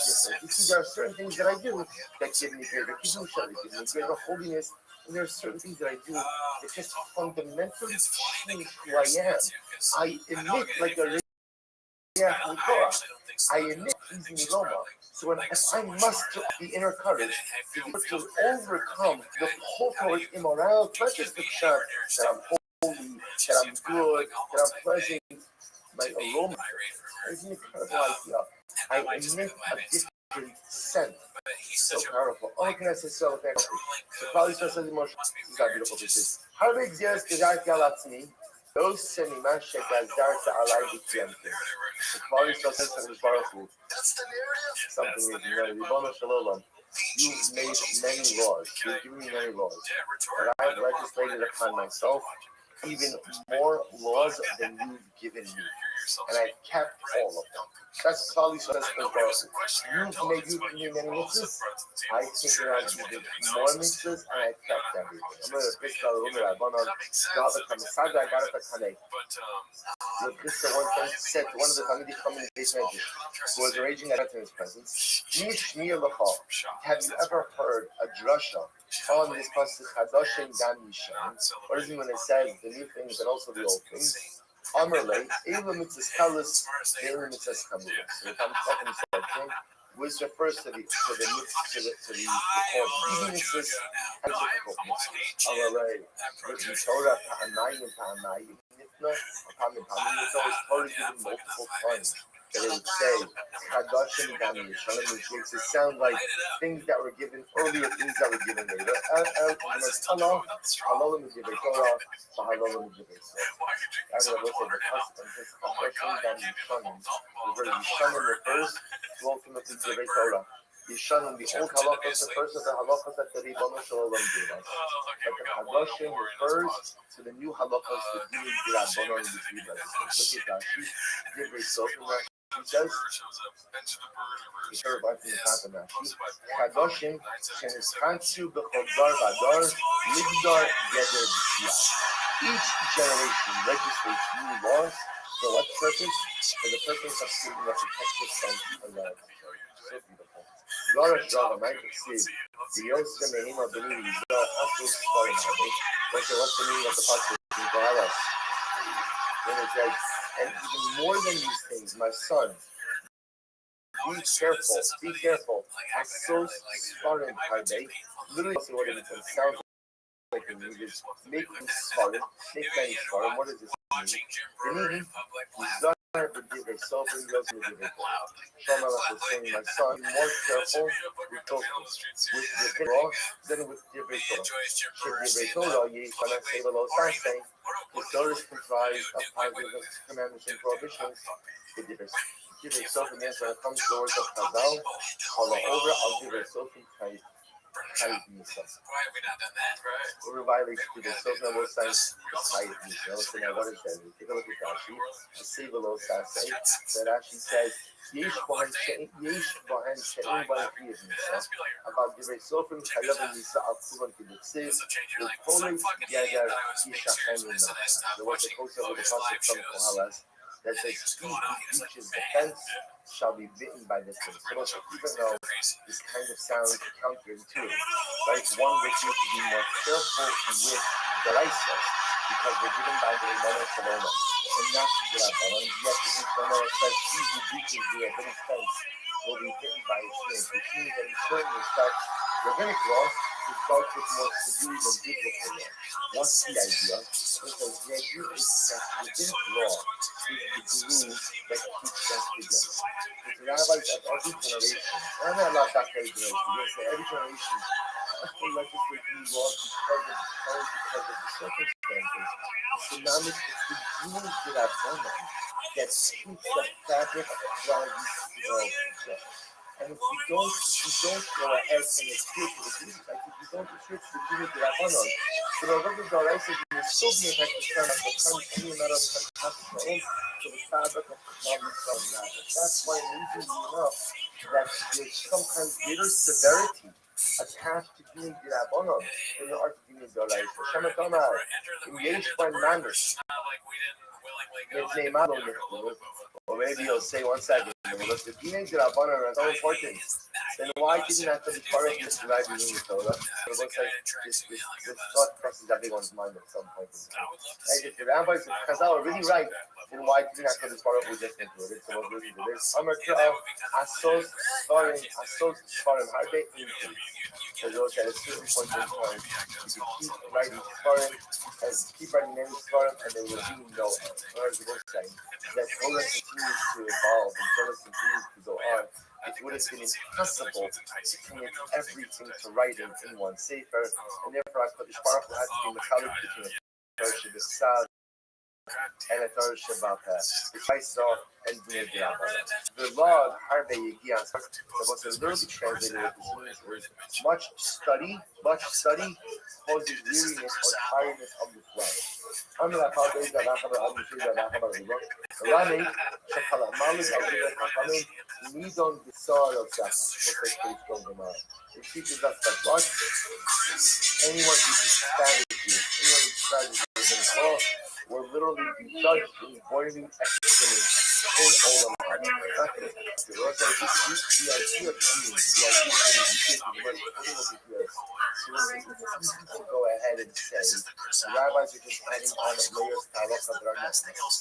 I'll keep the Doraisa, that's all I need to see myself coming along and saying, there is no Yiddish without the Rabbanon. There is no way of life without the Rabbanon. The whole point of the Rabbanon is the Rabbanon to teach us how to take the Doraisas, make them applicable and sustainable in the real world.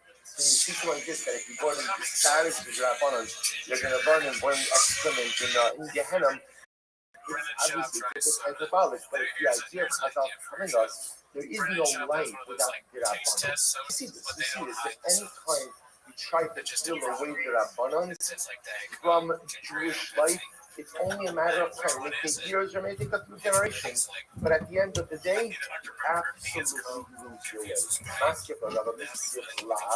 Does it say lahag, disparage?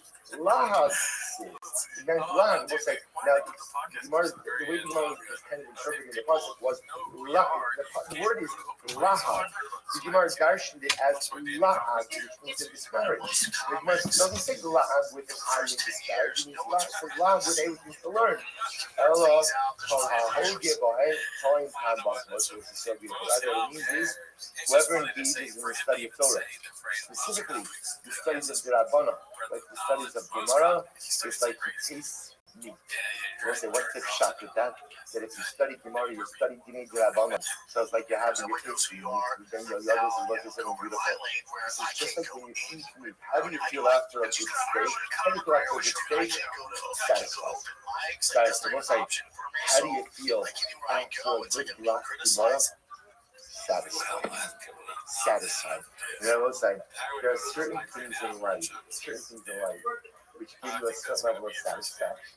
So the truth is, in a Gashmi level, a good meal, a good steak, you feel good after it. It's like the world is good.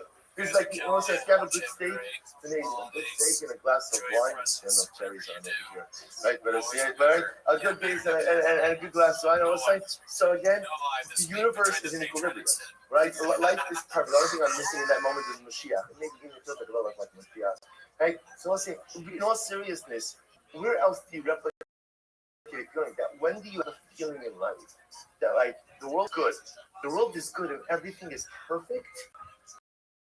After a good block Gemara. You know, you have a daf like this, you're gonna walk up, and there's gonna be like a wave of satisfaction that sweeps you when you have Torah like this. So that's the Gemara says, La Garbe Yigios Basa. When you learn a lot and you learn a good piece of Torah, it's not just like Yigios Basa. It's just like having a good steak. It's just like a good steak. It's just like a satisfaction of a good meal. So beautiful. Turn out, we'll say, listen to this incredible story. Nice of Rabbi Akiva. We'll say, such a dramatic story. There was Rabbi Akiva was incarcerated in jail. The Ben Yehoyada again writes, we'll say, when was Rabbi Akiva was in jail? This was the end of his life. This was, Rabbi Akiva dies a brutal death at the hands of the Romans. His flesh escaped from his body. This is the story. This is the story. In fact, it was like, I'll tell you, the Ben Yehoyada, I'll send it out on the WhatsApp, but the Ben Yehoyada has an overwhelming insight. I'll fill in parts as we go on. Rabbi Akiva was incarcerated. Rabbi Yeshua Hagarsi, Misharso, Rabbi Yeshua Hagarsi was his attendant. Was like his shamus, he's taking care of him. And I will say, what does Garsi mean? I will say, this is, look at Rashi. Rashi says, Garsi is Shem Makom. It's the name of his place. That's where he lived. That's where he lived. Otherwise, Rashi says, I will say, this is incredible. Mishnachina, Shem Tochin Grisim. He used to go ahead and grind lentils. Okay, I was trying to point something out. I don't think this. To me, one of the most incredible things you find in the Gemara is that you find these incredible tzaddikim who had jobs. They had jobs. Not only did they have jobs that will fit the what, but they were laborers. Like you were the guys who ground up lentils. So sometimes in life we think that the fact that I have to work for a living hatters me from becoming a tzaddik. It exempts you from becoming a Kamitakum. You know, listen, to become a Kamitakum or a tzaddik, that's the purview of like people who get to live their lives being close to this. Me, I have to go out to work. So if I have to go out to work, I could be a good balabash. Like that's like the ceiling for me. It's not true. Everybody has the capacity to be a tzaddik. Everybody has the capacity to be a tzaddik. Everybody has the capacity to be the greatest of the great. So you see over here, who's the Misharis of Rabbi Akiva? Rabbi Yeshua Garsi, a guy who used to go, a man who used to go ahead and grind lentils. That was his occupation. But despite the fact that he went to work every day grinding lentils, he still became a donut. Watch this. Every day, he would bring in Rabbi Akiva water. Now, Mayim Benita Rabose means as follows. He would bring Rabbi Akiva enough water for Netilas Yadayim and for drinking. If you don't have water, what happens? Yom Echad Matushar Beis Asur. So we'll say one day Rabbi Yeshua Garsi is coming to the jail with water, and the guard sees him coming. Amarlo, Hayom Meimecha Merugis. So the guard became suspicious of Rabbi Yeshua Garsi. He says, today you look like you're bringing in a lot more water. Shema Lachtar Beis Asur Atatzarech. So he suspected that what was he trying to do? He was trying to cover Rabbi Akiva's bigger tunnel, right? Because how do you dig a tunnel? Right? You pour water on the ground, you use things up the earth. So the guard suspected Rabbi Yeshua Garsi was bringing in more water, so as to dig a tunnel to help Rabbi Akiva's drink. So what did he do? Shafak Tatzem. The guard spilled out half of the water in the bucket. Rabbi Yeshua got come to Rabbi Akiva, Kishimot Rabbi Akiva Amalo, Yeshua in Ato Yodia Shezak, in only the Chaim Surim B'Chayecha. Rabbi Akiva sees the bucket, and the bucket is half full. Rabbi Akiva always has the bucket half full. But he said that Lamaisa, Yeshua, you know that I'm totally dependent on you. This water is my water for Mashiach, it's my water for drinking. Now there's only half a bucket. Some folk call some over. So in Shagas, we told Rabbi Akiva the whole story. Amelotini Maim She'etal Yagi. So he said, okay, I'll use the water for hand washing. Amrlo Lishtos in Magiyim, Lita Yad Chamagim. He said, Rabbi, there's barely enough water in there for you to drink. You think there's enough water in there for you to drink? I told the Shagas who's bringing Rabbi Akiva, Rabbi, please don't miss the rest of dying today. Please just drink the water so you can live. First, I just want to point out that Daniel Yada points out that the way that Rabbi Akiva was murdered is that every day the Romans would peel off some of his skin. It didn't all happen at once. Every day they tortured him a little bit. Every day. So, Yeshua guys is saying Rabbi Akiva, please, don't worry about material. Please just drink the water. You're torturing me in such unspeakable ways every single day. Just drink the water. Amrlo, Ma'asa, Shechayavin Alein Nisa. Rabbi Akiva said, what should I do? What should I do? At the end of the day, to not wash my hands is a Chiyav Nisa. Mutov, I'm not saying I wasn't even a Chiyav Nisa. Obviously, it's not at all a Chiyav Nisa. Rabbi Akiva was saying then, what do you say? Hold it together, and enough. He reaches the fence to be bitten by a snake. The rabbinic law has to be treated with such incredible severity. Mutov almost Nisas Hasmi, although ever al das Haber. Rabbi Akiva said, better for me to kill myself. Now, what it meant is, better for me that I shouldn't have something to drink. I shouldn't have something to drink, and that has to follow violate halachos of my family. That's incredible. Amar, no tam klum, atchividi lo mayim, not lo yazak. So the thief refused to eat anything until he had sufficient, until he was able to bring in more water, and he was able to go ahead and do his tilas lo mayim. When the Chachamim heard this story, Rabbi Akiva is literally being tortured every single day by the Romans. Yet he won't go a day without Messiah. The Daniel comments on this again. He says that the moral of this story is not that you have to give your life for the Messiah. That's not the moral of the story. The moral of the story is that we are here because ultimately we always need an incredible and overwhelming fidelity and allegiance to even the smallest details. Because it's not the devil that's in the details. There is almost an element and we're only here because of the Sirach Nefesh Halacha. Because of the Sirach Nefesh Torah. This is not modeling for us in Halacha and Maisa. That's not what it's modeling for us. What it is modeling for us, I will say, is those of us who bought into our privilege not to live in easy. That the people was willing to give his life to the Shia of the dire circumstances. How careful we have to be with the details when Baruch Hashem we're not in dire circumstances. So they heard this like Hashem come with David Omer. This is how Rabbi Akiva acted when he was old. Can you imagine his behavior when he was young? And this is how Rabbi Akiva conducted himself when he was in jail and he was incarcerated. Can you imagine how he lived his life when he was asleep? So incredible. I'm going to read the I'm going to read this love. It's starting from what we live in Japan. The son of specifically Erevin and Japan. What's that? You look at that, Romo, from instituted a Rubik Hatsuro. Regardless of all the hosting and so I have told him to take a Yahweh, Lasso Siad Barakaka is the Torah, so Loyobo Hakim is Sadner Kayaku. So that Omar Malach was the person who instituted a concept of Erevin Hatsuro. Remember, Nidda Oraisa, the only thing we can't do is to go from Rishus Harabim or Rishus Hayabim to Rishus Hayabim, and to go from one private domain to another private domain is biblically permitted.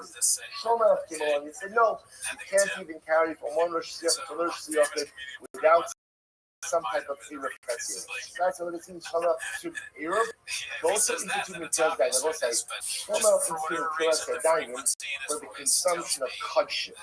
Said that you cannot eat anything consecrated without washing your hands. That later on evolves to washing your hands for bread. Shlomo was the first one to introduce that you have to wash your hands before you partake of kudshim. You also Tabasco, but Tabasco cannot says to me. My heart is wise, my heart will rejoice. Gamma. Chacham to me the city Vashidi Chacham. So let's just do one more line then we'll stop. Dosh Rava might see the Chado Vinicias. Now Lino Foreign Nashkino Mira in Hagafen, Hasak Smadar, Inatsu Harimo, Shan Eshim as Dodi, Shan Eta as Dodi. What does it mean? Yechado di Yitziyasad. What does it mean? Come out, which is part of the passage. Come, my beloved, let's go out into the field. So let's say, remember again, this passage is from Shia Shia. Here's one section. Shia Shia is what makes Shia Shia sometimes a little bit complicated is it's not clear who is the man and who is the woman. You know, in Pizarra, sometimes there's part of the Dukhra, sometimes he's Nukha. Sometimes he's male, sometimes he's female. And she has female, so the male and female personality switch back and forth. So what does it mean when it says, come by the level that's going to the field? Probably says to Hashem, do not judge us like those who dwell in the cities. So let's see, in the cities is where you have all of the vices.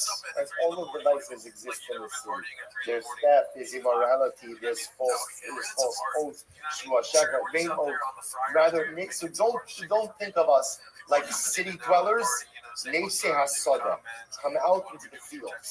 And what will you see in the fields? You will see ultimately who learn Torah even in the midst of difficulty. So again, so we're not like those who dwell in the cities, who engage in all type of terrible and immoral things, but rather come with us into the fields. We'll show you how we are. I'll show you learn Torah even when things are difficult. Now, Lina Bikfarim, let us sleep in the villages. Antikli Bikfarim, Ella Bikhofrim. Come and I'll show you awesome Shishpatan Tova in Kasher. There are so many people upon whom you shower so much good, and yet they go ahead and fundamentally don't believe in you. But us, we believe in you. Nashtuma the coming, go ahead and wake up early in the vineyards. What does that refer to? Is Batik Nesios, Batik Midrashos. Come to the shuls, come to the Batik Medrash. Mira Parcha, get and see if the Geffen of the vines have sprouted in the Baal and Mikra. So what's that? The Geffen refers to those who master Chumash. Pasak Smadar, the Smadar, which represents a further stage of maturation. Was about the Mishnah. Enotsu Halimonim had the pomegranate sprouted. Elu Baali. That refers to those who master Gemara. Sham Etenes Godi. Raise Erich Godi Godi. Shava Banai Ubinosai. Ribona Shalom. You want to see again? Late Erich Godi. You want to see my greatest covered? I'll show you my sons and my daughters. Because I will say the greatest things we produce in life ourselves. The greatest testament to our fidelity and allegiance to the Torah is not the personalities we build, but ultimately again the children we raise. Alright, we'll say top of the year. We're not finished. We're not finished. There's still more minutes in the beautiful. I gotta take it into tomorrow's daf. I like that they're doing this. I like it. Yeah, I think it's good. I like the family aspect. They should do stuff together. We can get some pretty redacted stuff. I would prefer that he does. Ahead of us today, I want to begin by thanking our sponsors. To thank Edith and Faith Wolf for being our Talmud Torah sponsors for the month of Elul, in memory of beloved father, grandfather, and great-grandfather Cyrus Wolf, Shalom Ben Tzvi Hirsch, Zichron Lebracha. We thank our Week of Learning sponsor, Joe and Dahlia Berry, in honor of their 43rd anniversary, Hashem, and their successful Aliyah 3.5 years ago. We also thank Howard Friedman for dedicating the shir this morning in memory of Howard's father, Shalom Ben Hillel Tzvi, We hope that in the marriage of our Talmud Torah, all the Neshama Sahabar Aliyah, and the family is in the And also with that, to let us begin. So beautiful God ahead of us today. Today's daf is Chaf Aleph 21, and we are picking up the merit on the bottom of Chaf on the days. And we are picking up at last 3 lines, the last 2 lines of the daf. Amr Yitzchak Bar Ada. The Yitzchak Bar Ada says as follows. This incredible Gemara. So just the first close, not close out, but to find a little bit of the halachos of Tasibilos. Remember again, as we've been seeing since the beginning of the second parak, so Chazal instituted an incredible leniency regarding drawing water on Shabbos. That although the well itself is technically speaking categorized as a certificate as it has requisite dimensions of 10 12 in deep, 4 12 in wide, and with dealing with wells which are situated in Rosh Hashanah. As such, drawing water on Shabbos would constitute a significant issue. So Chazal instituted this concept of the Pasei or the Diyumadim, these L-shaped posts positioned at 4 corners, so as such to convert the area around the well into a area. Even under normal circumstances, such in the Egypt,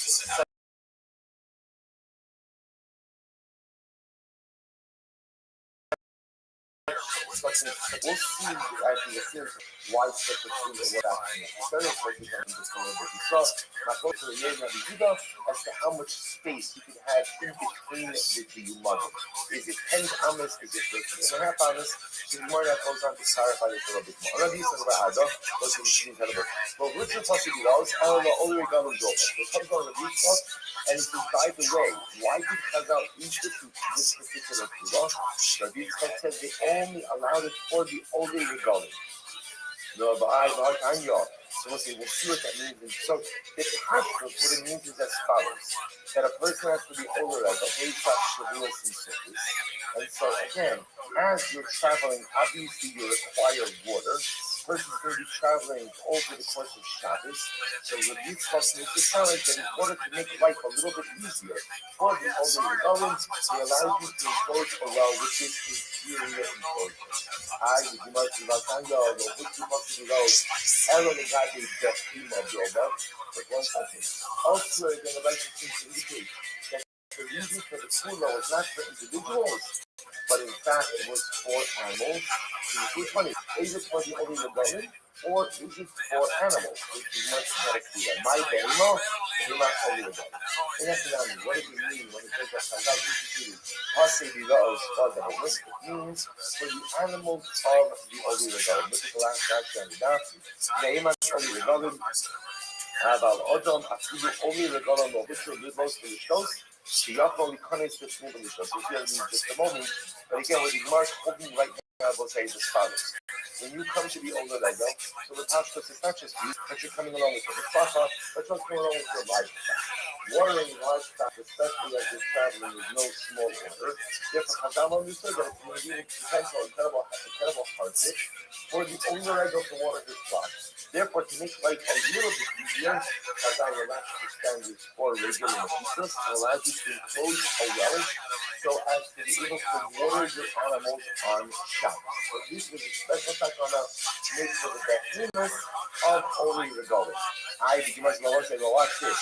Aval Adam, but amazingly enough, this kula was not made for people. This kula was not made for people because what should people go to this wild? Aval Adam, Tapos Papalu, Aval Adam, Mitapes, Vaola, Mitapes, yeah, the most they see is another 8 for a person. What's that 8 for a person? Just go into the well. Just go into the well. Like you can go ahead and lower yourself from the well and you can drink from the well to the water. Now again, obviously, if you go into the well, then of course there's no issue.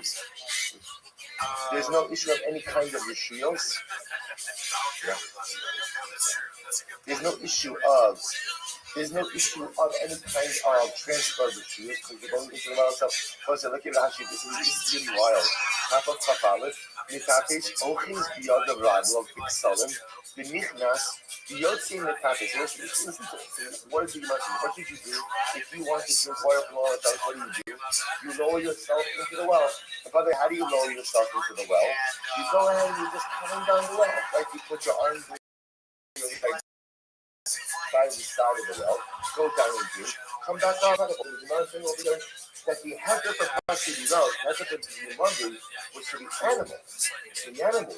But people don't need to rely on a you.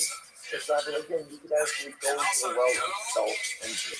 So the Gemara says, "Vam Rav Yishak, Am Rav Yehuda Mishmuel, so what's your possibilities? And over my kind of deal, but for 1 second." Says the Gemara, so Rav Yehuda is saying Mishmuel that the heter of possibilities was only for a spring, a well that's a spring. That's a be'er mayim chayim. So you know, as opposed to, let's say, as opposed to like just a cistern. Or something that just holds collected waters. But if you want to tell me that the heter possibilities is only for animals, but not for people, mali chayim, mali nechunasim. You know, say, what does it make a difference what type of water it is? You know, again, I understand that the airline, if you're telling me that it has to be the airline change, if the heter possibilities is for people, because then that's portable water, it's drinkable water. But when I say if it's for animals, what does it make a difference what type of water source it is? To which the Gemara says, you require something ultimately that is suitable for a person. That is suitable for a person. So the idea being that although the heter possibilities was only for animals, nevertheless it only works for a more cautious water source. What's the definition of a cautious water source? The type of water source that would be used by people as well. So the Gemara says, about other metapes, the older metapes, the older. Source, as we just said, that the heter possibilities was only for the humans. But for people, if you need water, go into the well. The Gemara says, are you recovering? But what if the well was very wide, so that a person couldn't successfully navigate in and out of the well? Then how you recovering? If the well is too wide so that a person can't get in and out of it, then that a person could go out and use the heter for possibilities as well. Furthermore, below Yumale, Adam Magis a person should not go out and fill up water and place it before his animal on Shabbos. If you're utilizing the possibilities, you should not go ahead and fill up a container and put it in front of your animal. To show face is made to him, so you can fill up with a step. The putting the in front of the animal to show Sena Ilaha, and ultimately the animal can drink on its own. In that situation, how did the Hakala possibly know itself? Maho Ilu, the Malos Nihan, only had it help. Help us to go water from the well. And the Mahoyo Yosha Ruba Shapala.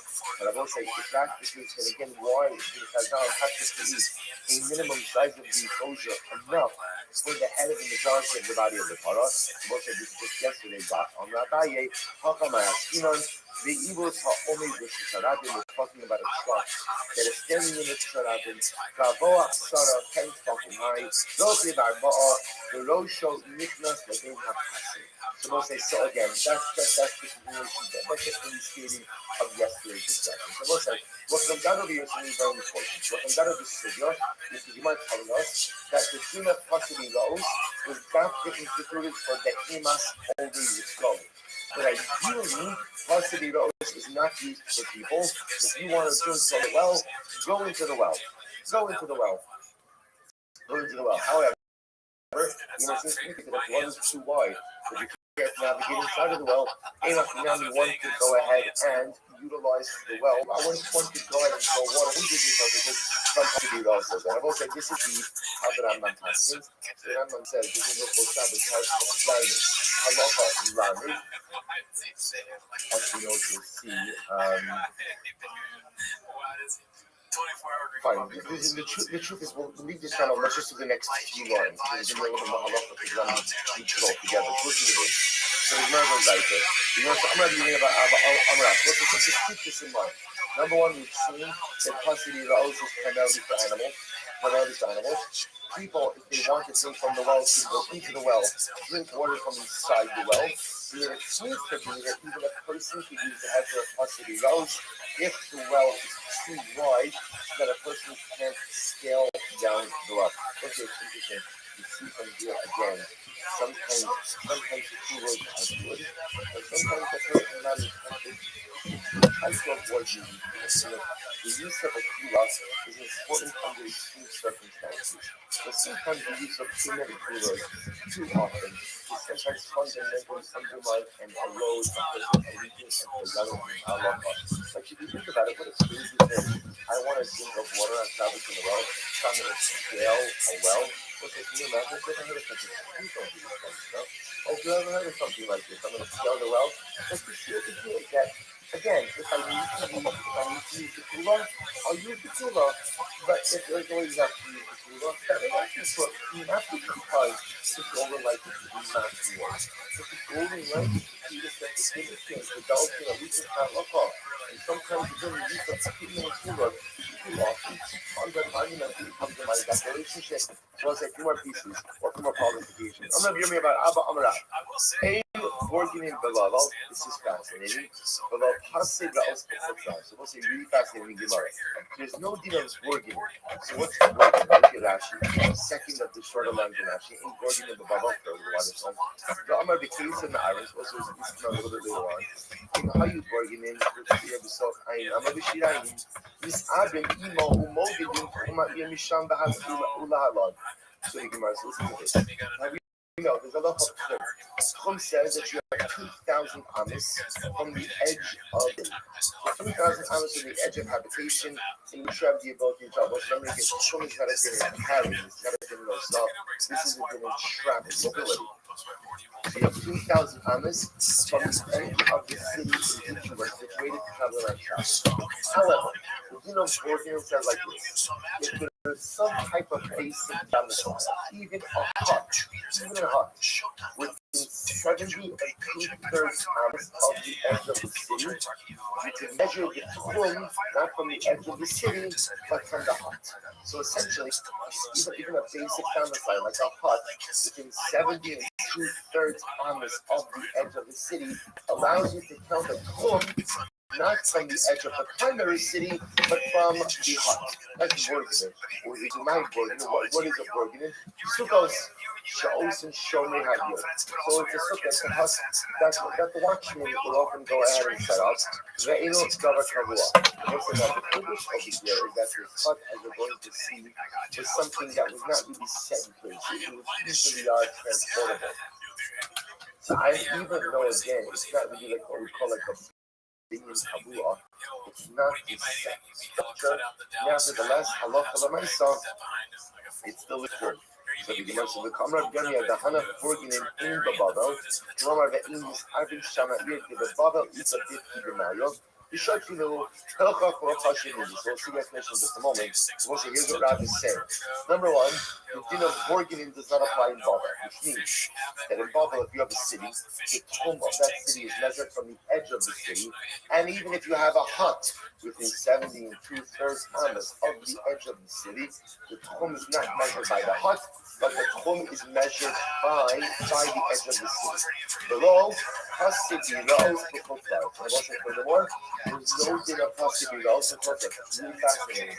The din of possibility of the Diyumadin is only in Eretz Yisrael, not in Chutzlar. So what's the logic? Working in the bubble alone, most of the why does the din of working is not applying bubble? The Shrichi trip, because bubble, interestingly enough, apparently is subject to flooding, flash flooding. So because of that, these organisms will often be washed away.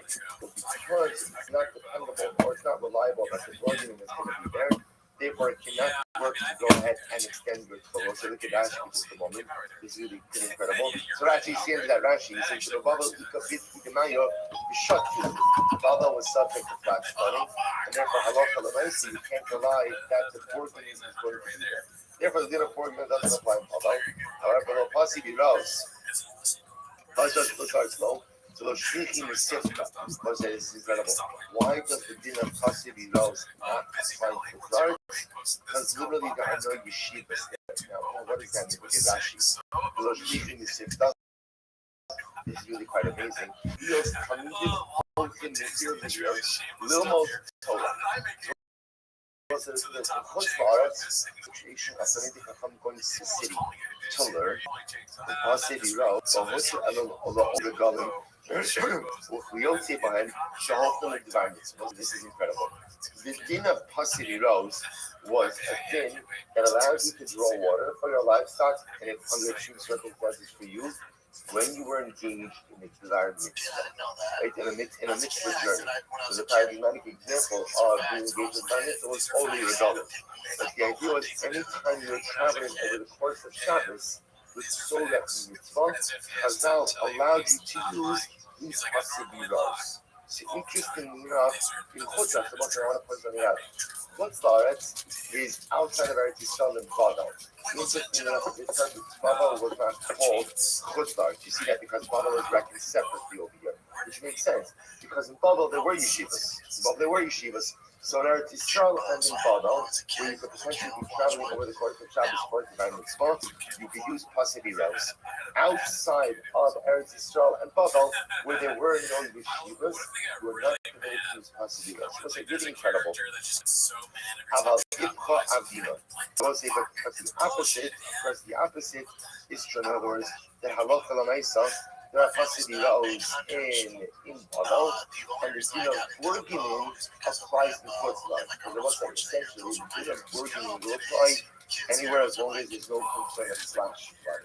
And the din of Pasiri Rouse will apply either in Eretz Yisrael because of Aliyah L'Regel, or the Maisa anywhere where you could travel to Yeshivas. So the Gemara says, others explain, I'm not doing about Amma, Amarav, Ein Borginin, Pasiri Rouse, blah, blah, blah, blah, blah, blah, so others have a different version of this. That both the din of Borginin and Pasiri Rouse do not apply neither in Babel nor in Chutz. Borginin is the Babel law. So they said before, Burgin don't define Baba why because of flashpoint. The Chutz Namilo, the Shiri Ganovi. This is fascinating. The din of Burgin doesn't apply to Chutz either. Why? Because of thieves. Thieves. They used to steal these huts. They would steal these huts. As Rashi said before, since they were not Kabbalah, they were not affixed to the ground. So they were stolen. So because it's stolen, obviously you can't rely on the Burgin to be there. So the Gemara says, Pasiri Rouse for Babalo, Ishrihi Maya. So again, these Pasiri Rouse, that hunter was not allowed in Babel. Why? Because apparently water was an easy supply in Babel. So remember again, the din of Pasiri Rouse is a din in Eretz Yisrael, says the Gemara, because water is harder to come by. But in Babel, where water was easy to come by, there was no need to rely on his schools. Also, there was no din of Pasiri Rouse because since they weren't yeshivas, therefore halacha l'maisa Pasiri Rouse was only instituted in the situation of divine mitzvah, and there was no real traveling for divine mitzvah in Chutz. Amar Chista l'may breid rab from the breid rab Yom Abba Amri Asisu mi Barnash l'dei Mishka d'Daniel the Hava Plasa Parsi b'Shabbos. We want to tell the story. So Chista said to Mari breid rab Yom Abba. He said, I heard that you went from Barnash to the shul of Daniel. You traveled from Barnash to the shul of Daniel, and that is a distance, Rashi says over here, Shamati, Sha'omim Aleichem, Sha'atem Boim, Mibanish, L'dei Knishta Daniel, B'Shabbos, Makom Hayah B'Babel, Shesham Hayah Mispalot Daniel, Ksiv, the Chabin to seasonally be lost. So this is so apparently there was a shul of the shul of Daniel. So you have a Chista telling Mari, I heard that you traveled on Shabbos from Barnish to the shul of Daniel. And the problem is that is the distance, the Habu, Telasa Parsi B'Shabbos. That's a distance of 3 parcels, more than 12.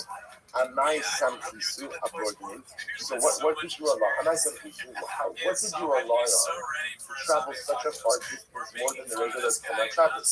Abordanim, did you rely on the presence of hearts to extend your clothes? Ha'amar Abua, the Abua, Mishmei Rav, but your father, the father of your father, like your grandfather, said in the name of Rav, Ein Borgin in the Babel. That there's no door of Borgin in the Babel, right? Again, because of flash flooding. So how did you travel such a far distance on Shabbos? Nothing. Tamar went out to show the Christa, the Achli Hanur, Misafta, the Midwan, the Shivim, the Shirai. So So they went out and showed him that apparently, right outside of Darnish, within 72 kilometers of the edge of the city of Darnish, there were these ruins. There were these ruins that were there, but the walls of the ruins were still intact. So because the walls were still intact, they were bona fide mezuzahs.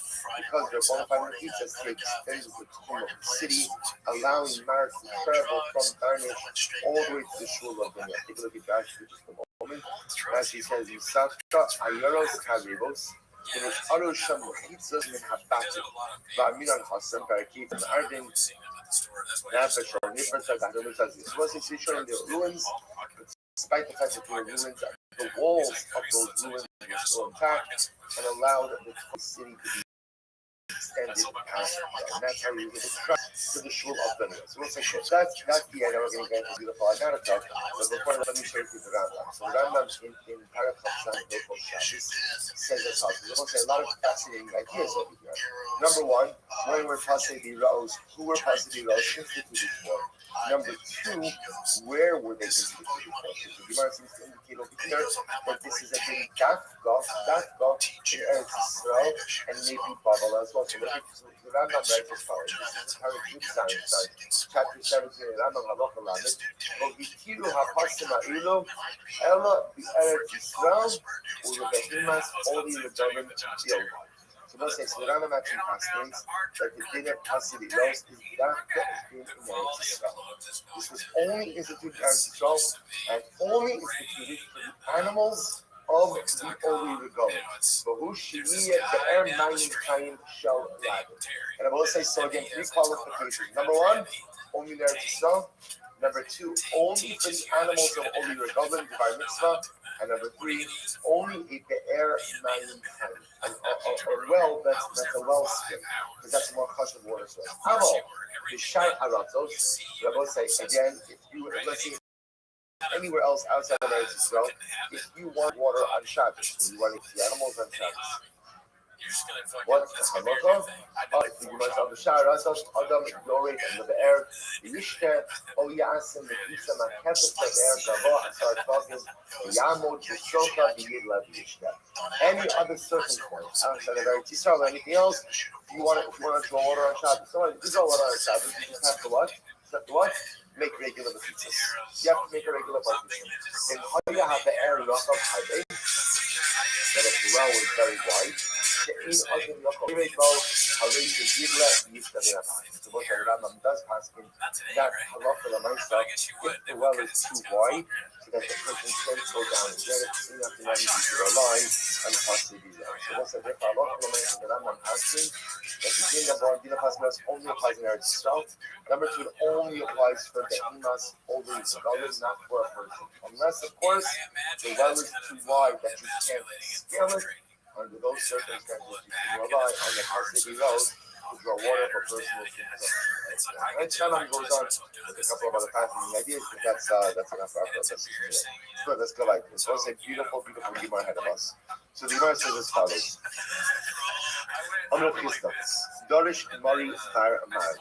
So this says, so Mari Bar Amar darshans the following. He said, "My dixiv, the Chosichler Yisi Case, the Chavan Mitzosechamo."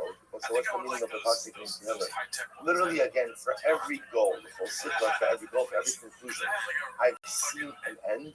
The Chavan Mitzosechamo, but your mitzvos are very expensive. So let's say the Kashvos, the David HaMelech is saying is like this: everything else in the world is finite. Everything else in the world is finite. The Shvaskan, the Torah, is infinite.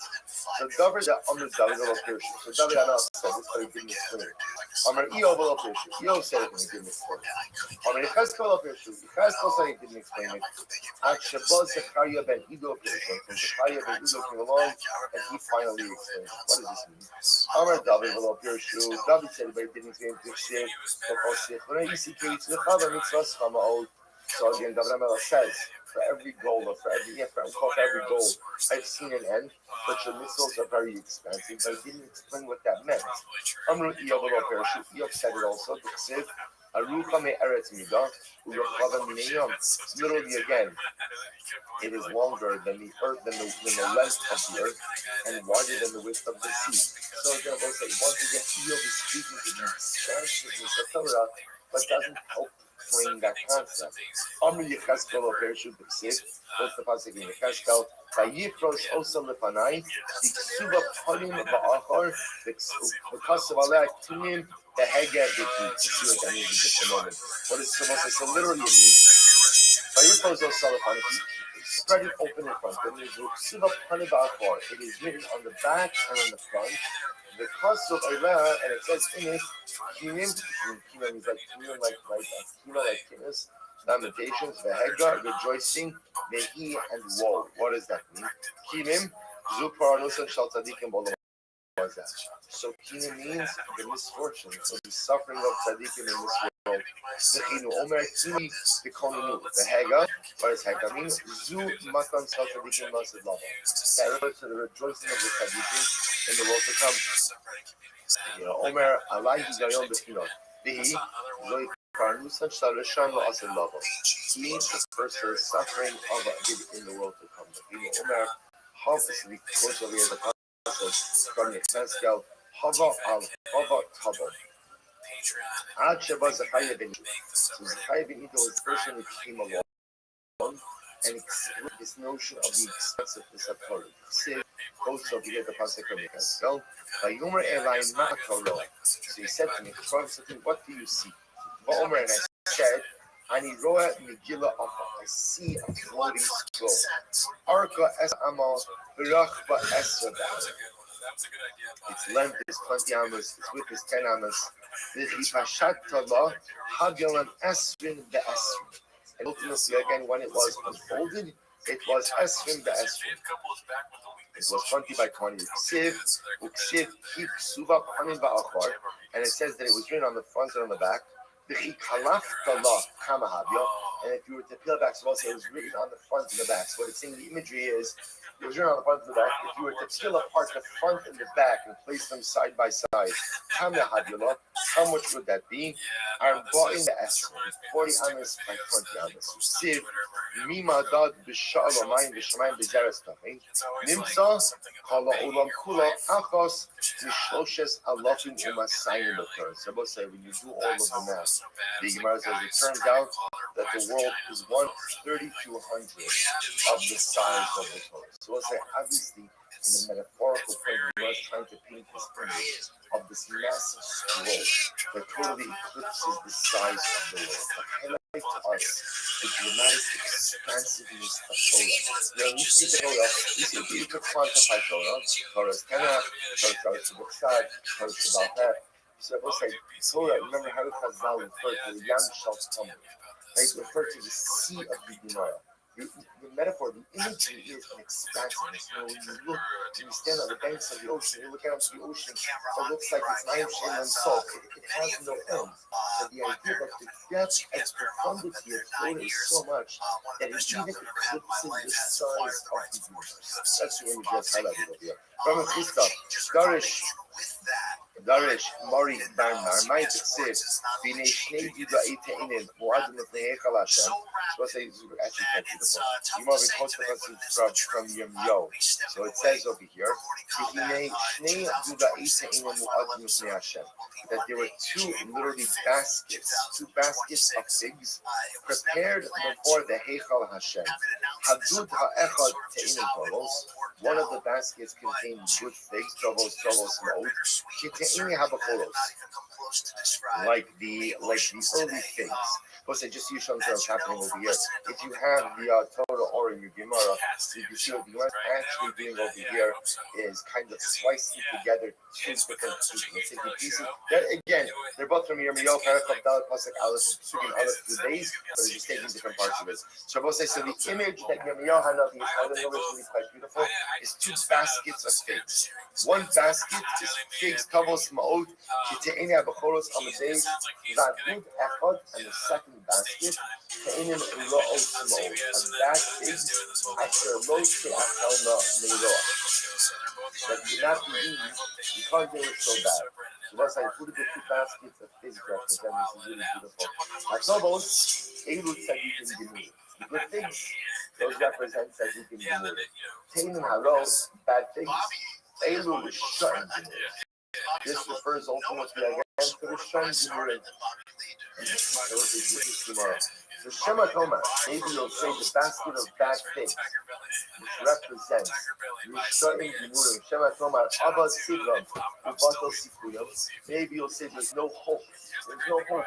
There's no possibility of redemption for the Rishayim Gimurim. Tamabomar, Hadudoim, Nasnureya. We'll say it says that both of the baskets of figs give forth beautiful aroma. So we'll say even the figs which can't be consumed, right? Even the figs which were bad, right? Even the figs in rotten, still give forth a beautiful aroma. Even the Iru as both baskets of figs have the ability to give forth a beautiful aroma. So just understand the power of that Gemara. That's why we put attention to the wash. See, the Gemara says over here that the basket of good figs, Tzadikim Gimur. The Gemara doesn't just use Lashon over here of Tzadikim and Rishayim, but use Lashon of Tzadikim Gimurim, Rishayim Gimurim. The Lashon of Gimurim represents that person to be a Rasha could be like a recreational Rasha, right? You're just a Rasha on the weekends, right? But generally that's how to be gay, or vice versa. Rishayim Gimurim, like the Rambam, I usually Tzadik Gomer, right? I should say, Ezu Bal Tshuva Gimur, the Rambam says, so the Lashon of Gomer represents a Lashon of finality and totality. Because sometimes I have different aspects of my identity. Gomer means this is the totality of my identity. What the Gemara is saying, you might have thought that the Rishayim Gimurim, Avad Sivram Uvato Sikuyam, you might have thought that a Rasha Gomer, that's it. A Rasha Gomer is down and out. Does anyone want to talk about a Rasha Gomer? No, even the Rasha Gomer, I will say it's incredible. Even Rasha Gomer, have you gotten Nasrullah? We'll say, what is incredible Gemara? Even if a person is a Rasha Gomer, the beautiful scent of holiness is always there. The beautiful scent of ruchnius never goes away. Even when you're nice, even when your identity is so fundamentally compromised, the scent of holiness never leaves you. Incredible. You are the right Rara Shava, my says, Hadudaim Nasrullah, what does it mean when it says that's what you got in? First thing that's interesting, that the first time you see Hadudaim is of course the story by Rachel. So there it's interesting that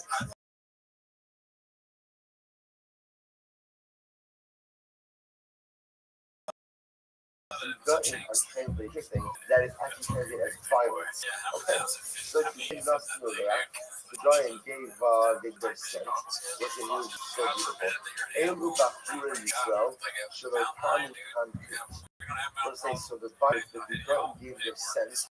This refers to the young Jewish men who never tasted the taste of sin. What is so what then? The Mashal comments on it. The Mashal says this is backbone in the realm of Arias. Referring to see, it makes sense in the context, just a little bit as well. This is talking about young men who are careful to guard themselves from immorality. No person, I will say, no person can say that they never tasted the taste of sin. Everybody tastes the taste of sin. We all see. But a nice person, especially when passions are strongest, is careful to guard himself from immorality. That's the beginning of the That's ultimately, again, is the violet who emits such a beautiful scent. And actually enters all types of beautiful fruits. Who is that? Elu B'not Yisrael, this refers to the Jewish women. Shemadidos Yisrael Reba'alei. Okay, literally, it said, they tell their openings to their husbands. So actually comes out over here, this refers to Rashi. We'll see. That's what they go there. I wrote over here. So Adidos Christian Ballet means they tell their husbands and they become a Nida. Like the husband should become a Nida, but a husband shouldn't inadvertently transgress with her. Rosh Hashanah, you know how the possibility? The Ogdos is stay on the ballet. Literally, they close their openings only for their husbands. This idea being the virtuosity, the virtuousness of the Jewish woman, that she maintains her allegiance, right, and is only for her husband. Chadoshim gan Yisharim Dodi Tzapanti. So what does it mean again? Literally, new and old My beloved, I await you. I look out for you. This is so beautiful. So what I'm trying to point out is this notion, by the way, we've seen so much in the last couple of chapters regarding the immorality and how a person is able to conquer immorality. It's the greatest taiva that a person has. It's the greatest taiva that a person has. And at the end of the day, the scar that awaits a person is able to overcome his most innate wants and desires. I want to point out this idea that the Gemara says that dudaim nasnu reach. So what does it mean that the young person, because I'm doing right? this, We're all young. the Young fucking person to resist music will be immorality. There's fucking he admits English. you don't know Really? that the violet gives up its scent. Fuck yeah, So listen, gushy, gushy. the content of scent. now What does it mean that your scent is beautiful Alright, if you how overcome many days is immorality? it big number? What is the Scent is something that just 107th exists of by Shabbat? itself. In other words, 786 you don't Saturday for do Bible. anything for scent. It's just a Yeah, part yeah, of your being. and, Something that's a beautiful, pleasing scent. It's just a part of their gestalt. It's a part of what they are. The idea being, I think what Chazal is saying is that when I'm able to overcome the desire for immorality, it's not just the pshat that I become holy. It fundamentally changes who I am. I emit a different scent. I smell different. I am different. You see, there are certain things that I do that give me greater kedusha, that give me greater holiness, and there are certain things that I do that just fundamentally change who I am. I emit like a reach nichoach. I emit a pleasing aroma. So if I muster up the inner courage to be able to overcome the pull towards immorality, it's not just the pshat that I'm holy, that I'm good, that I'm pleasant.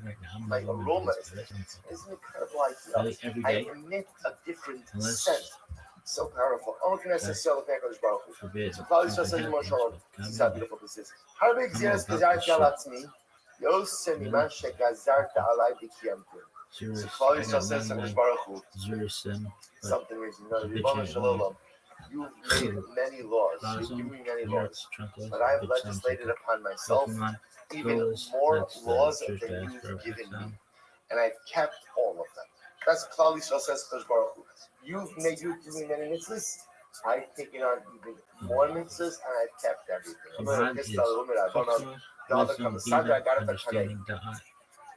The one says one of the Talmidim who was raging Agadat in his presence. Have you ever heard a drasha on this pasuk Chadoshim Dan Yishayim? What does it mean when it says the new things and also the old things? Amarle, Ela mitzvahs kalas, Ve'ela mitzvahs chabulas. So the Talmud said to him, which refers to the cause easy mitzvahs and the difficult mitzvahs. Amarle, V'chi Torah kahamayim kahamayim. Those Torah giving multiple times that it would say Chadoshim Dan Yishayim, which makes it sound like things that were given earlier, things that were given later. Allah, halalim midivei Torah, halalim midivei sof. Yiddish o ulai harmi shekam Yishanim refers to ultimately midivei Torah. Yishanim, the old halachos refers to the halachos that the Ribono Shel Olam gave us. But the Chadoshim refers to the new halachos that he's the Rabbanon, which we legislate. Look at Rashi. Divrei sof, and Rashi says, it's the third line from the top of Rashi.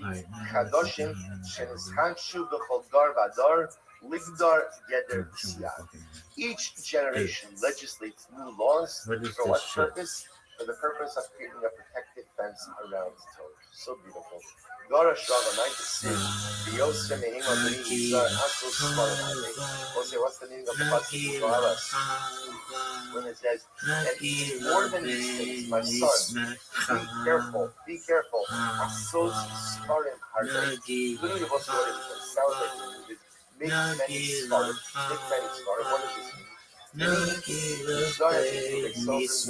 mean? Shomelech was saying, my son, be more careful. With the Rabbinic law, the Torah means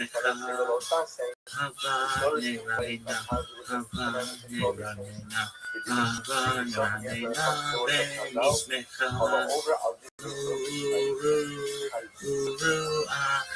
Urahim, Usame, Urahim, Usame, Urahim, Usame, Urahim, Usame, Urahim, Urahim, Hava, Nagila, Hava, Nagila, Hava, Nagila, Nismecha, Hava, Nagila, Hava, Nagila, Hava, Nagila, Nismecha, Hava, Neranena, Hava, Neranena, Hava, Neranena, Nismecha, Hava, Neranena, Hava, Neranena, Hava, Neranena, Nismecha, will be bitten by snakes. Uru, Leviticus Urahim, itself Urahim, is Same, Urahim, Same, once the Urahim, Same, Urahim, that keeps us Urahim, together. Because the rabbis of every generation, and not a lot that every generation, but every generation have selected this cross because of the times, because of the circumstances. So now it's the Dine Dirabbanan that keep that fabric of no. And if you don't go ahead and adhere to it, like if you don't adhere to the Dine Dirabbanan, then although the Zoraisas may still be like like that. for some amount of time, any amount of All Chas Shalom, right. to the father Anything of else? Klal Yisrael Let's just go and on Nazir. because we're That's why talking I'm about reasoning everything enough sucks. that there's sometimes greater Right. severity Well, sorry, Doug. attached to Let's get Dine back into the Dirabbanan fucking than the art of Dine Doraisa. Shema Damar, shit. Yesh Banish, Mipnei Malo Nichtavu. All right. Or maybe you'll say 1 second, well, if the Dine Dirabbanan are so important, then why didn't HaKadosh Baruch Hu just write it in the Torah? Everyone's like, this thought crosses everyone's mind at some point. Sorry, Doug. And if the rabbis of Okay, Chazal are who really is right, it? Rabinowitz. then why Really? didn't Not HaKadosh Baruch Hu Rabinowitz? just include it? So what was Yeah. this? Amar Kra'ah, Asos Sfarim Harbe Inkins. Because those at a certain point in time, you could keep writing Sfarim, and keep writing many Sfarim, and there will be no end. In other words, we're saying that Torah continues to evolve and Torah continues to go on. It would have been impossible to commit everything to writing in one sefer, and therefore HaKadosh Baruch Hu had to be mechalik between a Torah Shabbat and a Torah Shabbat, between Dinei Doraisa and Dinei Dirabbanan. The law of Harbe Yedias Basar, that was literally translated, what this means is much study causes weariness or tiredness of the flesh.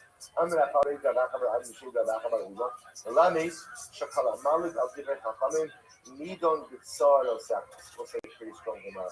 It teaches us that what? Anyone who disparages rabbinic law will literally be judged in avoiding excrement in Olam Haba. Not good. Not good. I'll say the idea being, you see it, the Gemara is quoting over here. So That's cool. To go ahead and say, the rabbis are just adding on layers halacha that are not necessary. I'll keep the Doraisas, that's all I need. So you see Chazal coming along and saying, there is no Yiddishkeit without the Drabanan. There is no way of life without the Drabanans. The whole point of the Drabanans is that the Drabanans teach us how to take the Doraisas, make them applicable and sustainable in the real world. So when you see something like this, that if you go and disparage the Drabanans, you're going to burn and boil excrement in Gehenna, it's obviously a bit hyperbolic, but it's the idea of Chazal telling us there is no life without the Drabanans. And we see this, that any time you try to peel away the Rabbana from Jewish life, it's only a matter of time. It may take years or may take a few generations, but at the end of the day, you absolutely lose your way. Maskef Rabba Miksif Lahag. Does it say Lahag, disparage? Lahag Ksiv. It means Lahag. We'll say, now, the way the Gemara was kind of interpreting the pasuk was Lahag. The word is Lahag. The Gemara darshan it as la'ag, which means to disparage. The Gemara doesn't say la'ag with everything to disparage. It means la'ag with everything to learn. Ella kol ha'hoge b'hem toim tam basmos, which is so beautiful. That's what it means is whoever engages in the study of Torah, specifically the studies of the Rabbana, like the studies of Gemara, it's like you taste meat. We'll say, what's the shot with that? That if you study Gemara, you study Dinei Rabbanan. So it's like you have your tasting meat. And the other is what is something beautiful. He says, just like when you eat meat, how do you feel after a good steak? A good steak, satisfied. We'll say, how do you feel after a good black Gemara? Satisfied. Doug, I'm just telling you right now, this Pentocast, you can hear me now. sound pretty corrupt, though. I mean, which give you a certain level of I'm satisfaction. just, So the truth is, in a you may be gashmi level, wealthy, a good meal, a good but steak, you a sound good pretty steak fucking corrupt. gives you a good shrug. You Why? feel good after it. He You bribed this it's guy in like the world is 2015. good. Was It's like sentenced people to say, 1 if you year have in a good steak, prison. it's amazing. A good steak and a glass of wine, same of cherries on over here. I Right, but it's a I'll give you the good benefit meal of the doubt. and a good glass of wine. Let's say, so again, the I'm universe is in unimpressed. equilibrium. Right? Life is perfect. The only thing I'm missing in that moment is Mashiach. It may be being interpreted like Mashiach. Right? So also, in all seriousness, where else do you replicate a feeling that? When do you have a feeling in life that like the world is good? The world is good and everything is perfect. Oh, I misspoke. That's what I'm saying. Get You out have of a here. I daf was like thinking this. it You have was a daf a like this. hold You're gonna walk out, and there's gonna be like a wave of satisfaction on. that sweeps over you when you have I Torah mean, you're like still this. pretty. That's what sound Gemara like- says. Not that La garde yigios much of a basa. bench. When Oh, you we learn didn't a do that. lot, We when have to you do learn that. a good piece of Torah, it's not just like yigias basa. It's just like having a good steak. Just like a good satisfaction. It's just like a satisfaction of a good meal. So beautiful. We'll say, listen to this incredible story. Incredible story. Nice of Rabbi Akiva. Sheikh Habashri says, we'll say, such a dramatic story. There was a Rabbi You ain't Akiva seen nothing was yet. incarcerated in jail. Then Yaja again writes about the when was Rabbi Akiva incarcerated in jail? This was the end of his life. This was Rabbi Akiva dies a brutal death at the hands of the Romans. His flesh escapes from his body. This is the story. This is the story. In fact, it was like I'll type to Daniel Yoda. I'll send it out on the WhatsApp. Daniel Yoda has an overwhelming insight. I'll fill in parts of it as we go on. He was incarcerated. Rabbi Yoshua Hagarsi, Nisharso, Rabbi Yoshua Hagarsi was his attendant. Was like the shamus, was taking care of him. And Rabbi said, what does Garsi mean? Rabbi said, this is, look at Rashi. Rashi says, Garsi is Shem Makom. It's the name of his place. That's where he lived. That's where he lived. Otherwise, Rashi says, Rabbi said, this is incredible. I know. Future. Future. Oh, really? Yeah. Oh, he's fucking. Used to go ahead and That's corrupting your grind house. lentils. Okay, I just want to point something out. I don't know if it's to me, one of the most incredible things you find in the Gemara is where you find these incredible tzaddikim who had jobs. They had jobs. Not only did they have jobs, they were like what, but they were laborers. Like it was a guy who ground up lentils. You know, so sometimes in life we think that the fact that I have to work for a living hatters me from becoming a tzaddik. It exempts me from becoming a Tam Chacham. You know, listen, to become a Tam Chacham or a tzaddik, that's the purview of like people who get to live their lives being close to their Me, I have to go out to work. So if I have to go out to work, I have to be a good balabas. Like that's like the ceiling for me. It's not true. Everybody has the capacity to be a tzaddik. Everybody has the capacity to be a tzaddik. Everybody has the capacity to be the greatest of the great. So you see over here, who's the Mishrais of Rabbi Akiva? Rabbi Shua Garsi, a guy who used to go, a man who used to go ahead and grind lentils. That was his occupation. But despite the fact that he only went to work, he was grinding lentils, he still became a donut. So watch this. Every day, he was bringing Rabbi Akiva, he would bring Rabbi Akiva water. Now, Mayim Benita Raboshe means as follows. I He would bring think Rabbi I'm one Akiva person. enough water for Netilas Yadayim and for drinking. But you don't have water. What happened? Yom Echad Rabbeis Asurim. So we'll say one day Rabbi Shua Garsi is coming into the jail with water, and the guard sees him coming in. Amarlo, Hayom Meinecha Merubin. So the guard became suspicious of Yeshua Garsi. He says, today it looks like you're bringing in a lot more water. Shema Lachtar Deisasun Atatzara. So he's suspecting that what he's trying to do. And he was trying to help Rabbi Akiva dig a tunnel. Right? Because how do you dig a tunnel? Like you pour water on the ground, it loosens up the earth. So the guard suspected Rabbi Yeshua Garsi of bringing in more water. So as to dig a tunnel to help Rabbi Akiva escape. So what did he do? 1 year, that's it? Shafak Hashem. The guard spilled out half of the water in the bucket. Rabbi Yeshua Garsi comes to Rabbi Akiva. This is about Rabbi Akiva. Amallo. Yeshua, in Atma Yodea Shezakin, only the time to ruin the Chayecha. So the Akiva sees the bucket, and the bucket is half full. The Akiva always does the bucket half full. So he said that Lamaisa, Yeshua, you know that I'm totally dependent on you. This water is my water for Netilas Yadayim, it's my water for drinking. Now there's only half a bucket. So Rabbi Shagai told Rabbi Akiva the whole story. This guy's corrupt as fuck. So he said, okay, Yeah. I'll use the water for hand washing. What did you tell him? I know this motherfucker. He said, Rabbi, there's barely enough water in there for you to drink. You think there's enough water in there for you to drink? Because that's also Vishal Garson is begging Rabbi Akiva, Rabbi, please don't do Tzilas Yadayim today. Please just drink the water. Really? Oh, yeah. Plus, I just want to point out You that think Daniel that's Yada corrupt? points out that the way Rabbi Akiva was murdered is that every day the Romans would peel off some of his skin. It didn't all happen at once. Every day they tortured him a little bit. Every day. So, excuse me, that's what you should guys say, Rabbi Akiva, please, don't worry about Mekhilah. Please just drink the water. They're torturing you in such unspeakable ways every single day. Just drink the water. אומר לו, מה עשה? שחיובין עליהם מיסה. Rabbi Akiva said, what should I do? What should I do? At the end of the day, to not wash my hands is the Chiyuv Misa. Mutav, I don't want to say what does it mean to Chiyuv Misa. Obviously, it's not at all a Chiyuv Misa.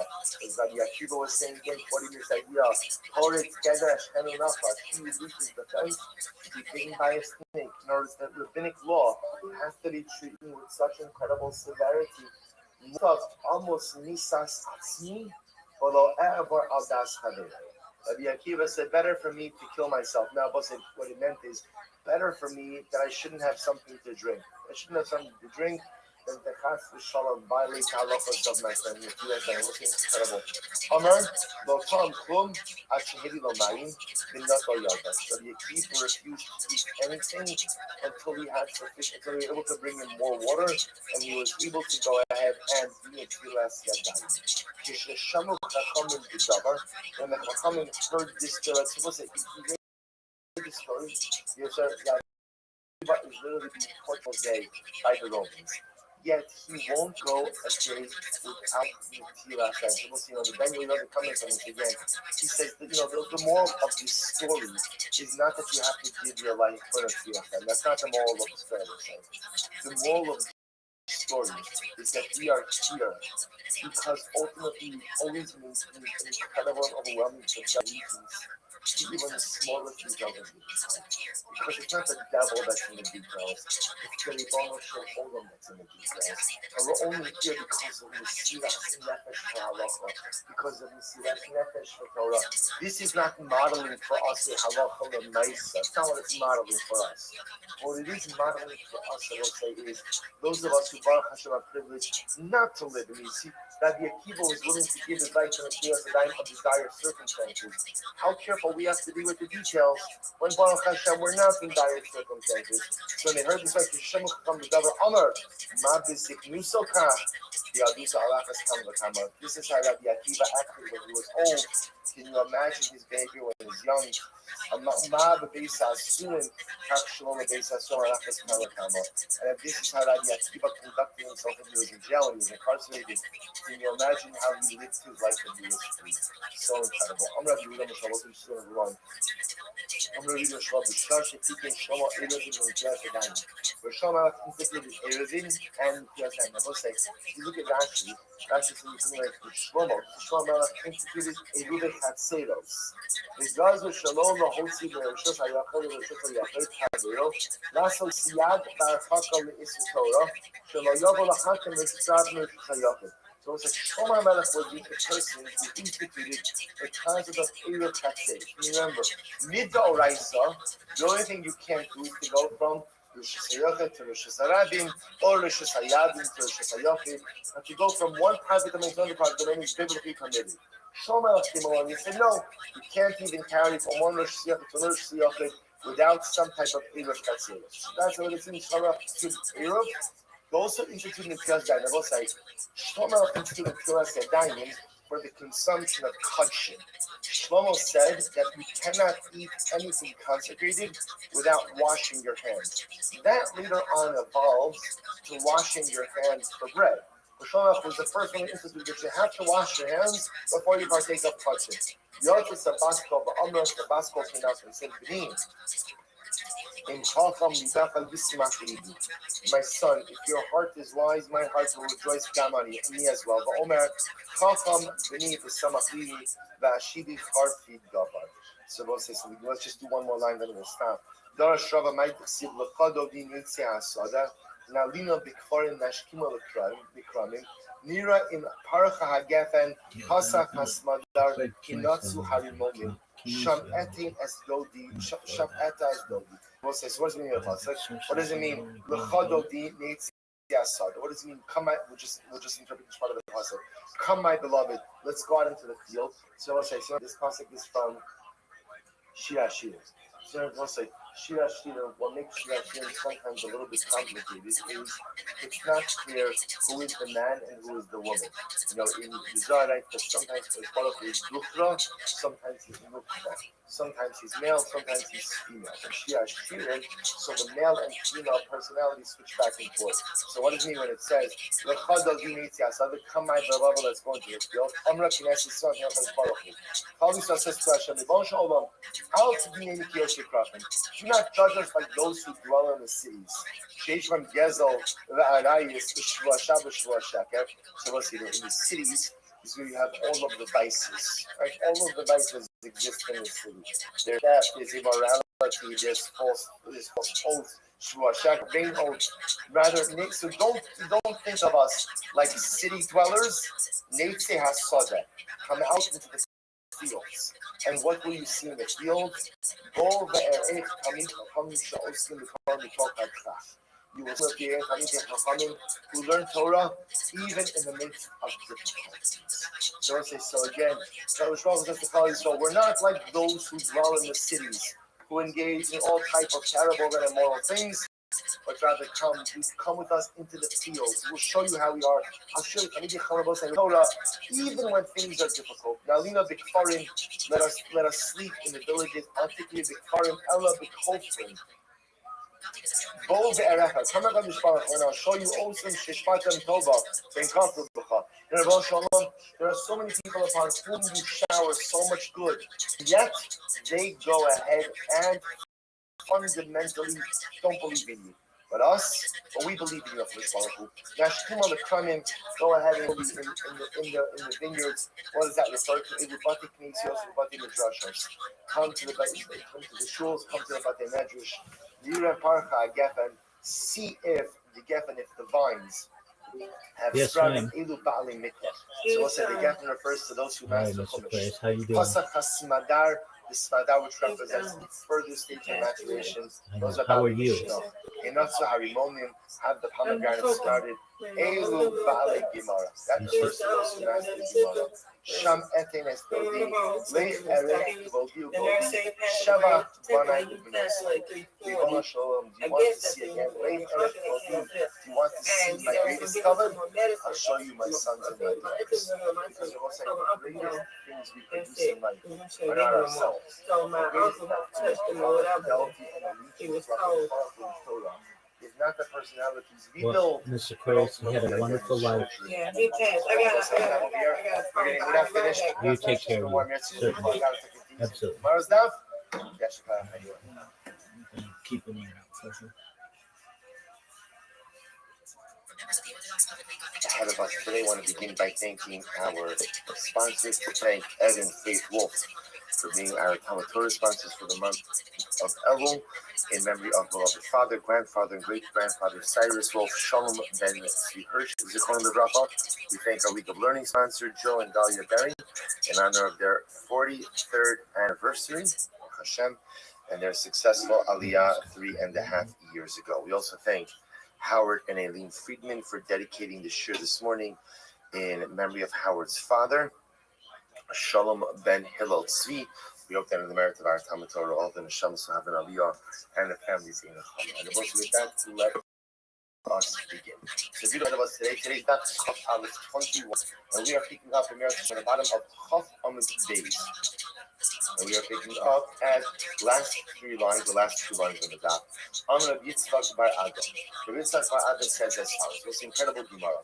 So just to first not close out, but to fine tune a little bit of the halachos of possibilities.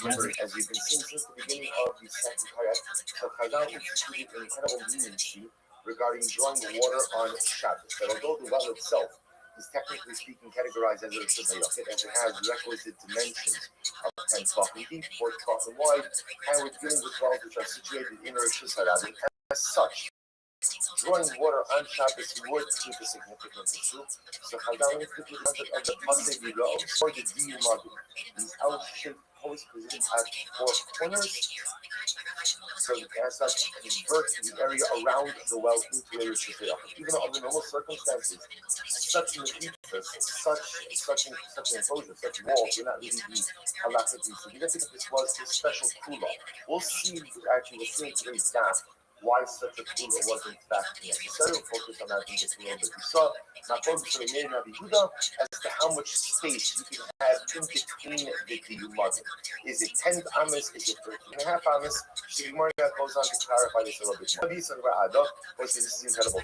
But which of possibilities? So it comes on the Yitzchak, and he says, by the way, why did Chazal institute this particular kula? So Yitzchak says they only allowed it for the Olei Regalim. So we'll see what that means. So the pashtus, what it means as follows: that a person has to be older, like a Pesach, Shavuos, and Sukkot. And so again, as you're traveling, obviously you require water. Persons can be traveling over the course of Shabbos. So Yitzchak makes it sound like that in order to make life a little bit easier for people in the Golem, they allow you to enclose a well with this interior enclosure. It's mine, but it's like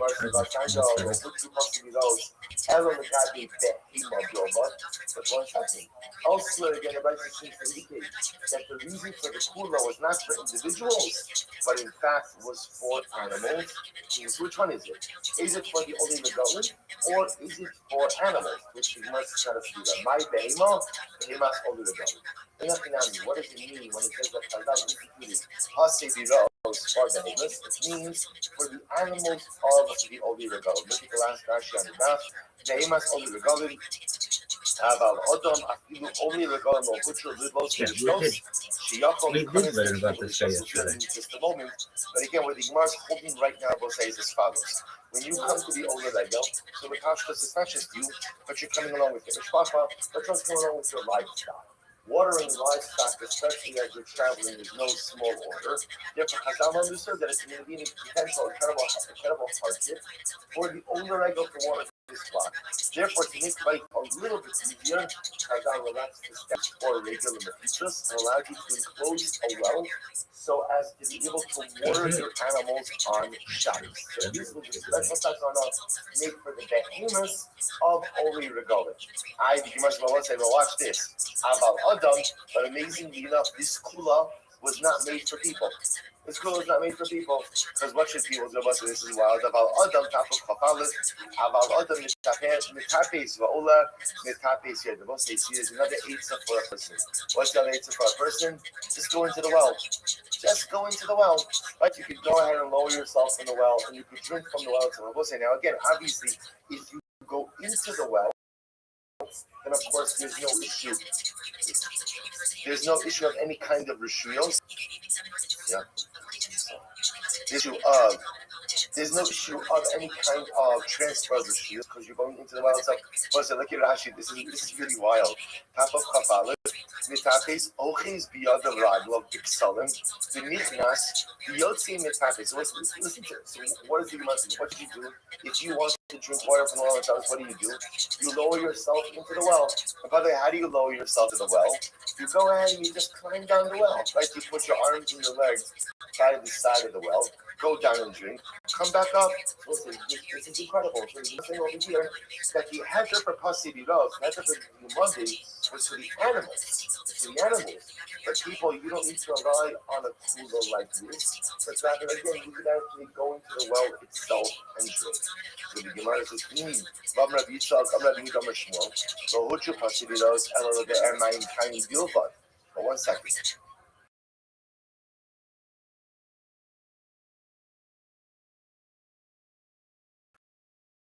Says the Gemara for a spring. That's a be'er mayim. The Gemara is opposed to, let's say, just a cistern or something that just holds collected waters. The either behima, but if you want to tell me that the hefker pasig is only for animals, but not for people, mali chayim, mali mechurasim. The Rabbi say, what does it make a difference what type of water it is? Again, I understand that be'er mayim. If you're telling me that I have to be a be'er mayim chayim, the hefker pasig is for people. Because then that's potable water, it's drinkable water. But when I say if it's for animals, what does it make a difference what type of water source it is? For which the Gemara says, you require something ultimately that is suitable for a person. So the idea being that although the Heter Pasibiro is only for animals, nevertheless it only works for a more chashuv water source. What's the definition of a chashuv water source? The type of water source that would be used by people as well. So the Gemara says, Someone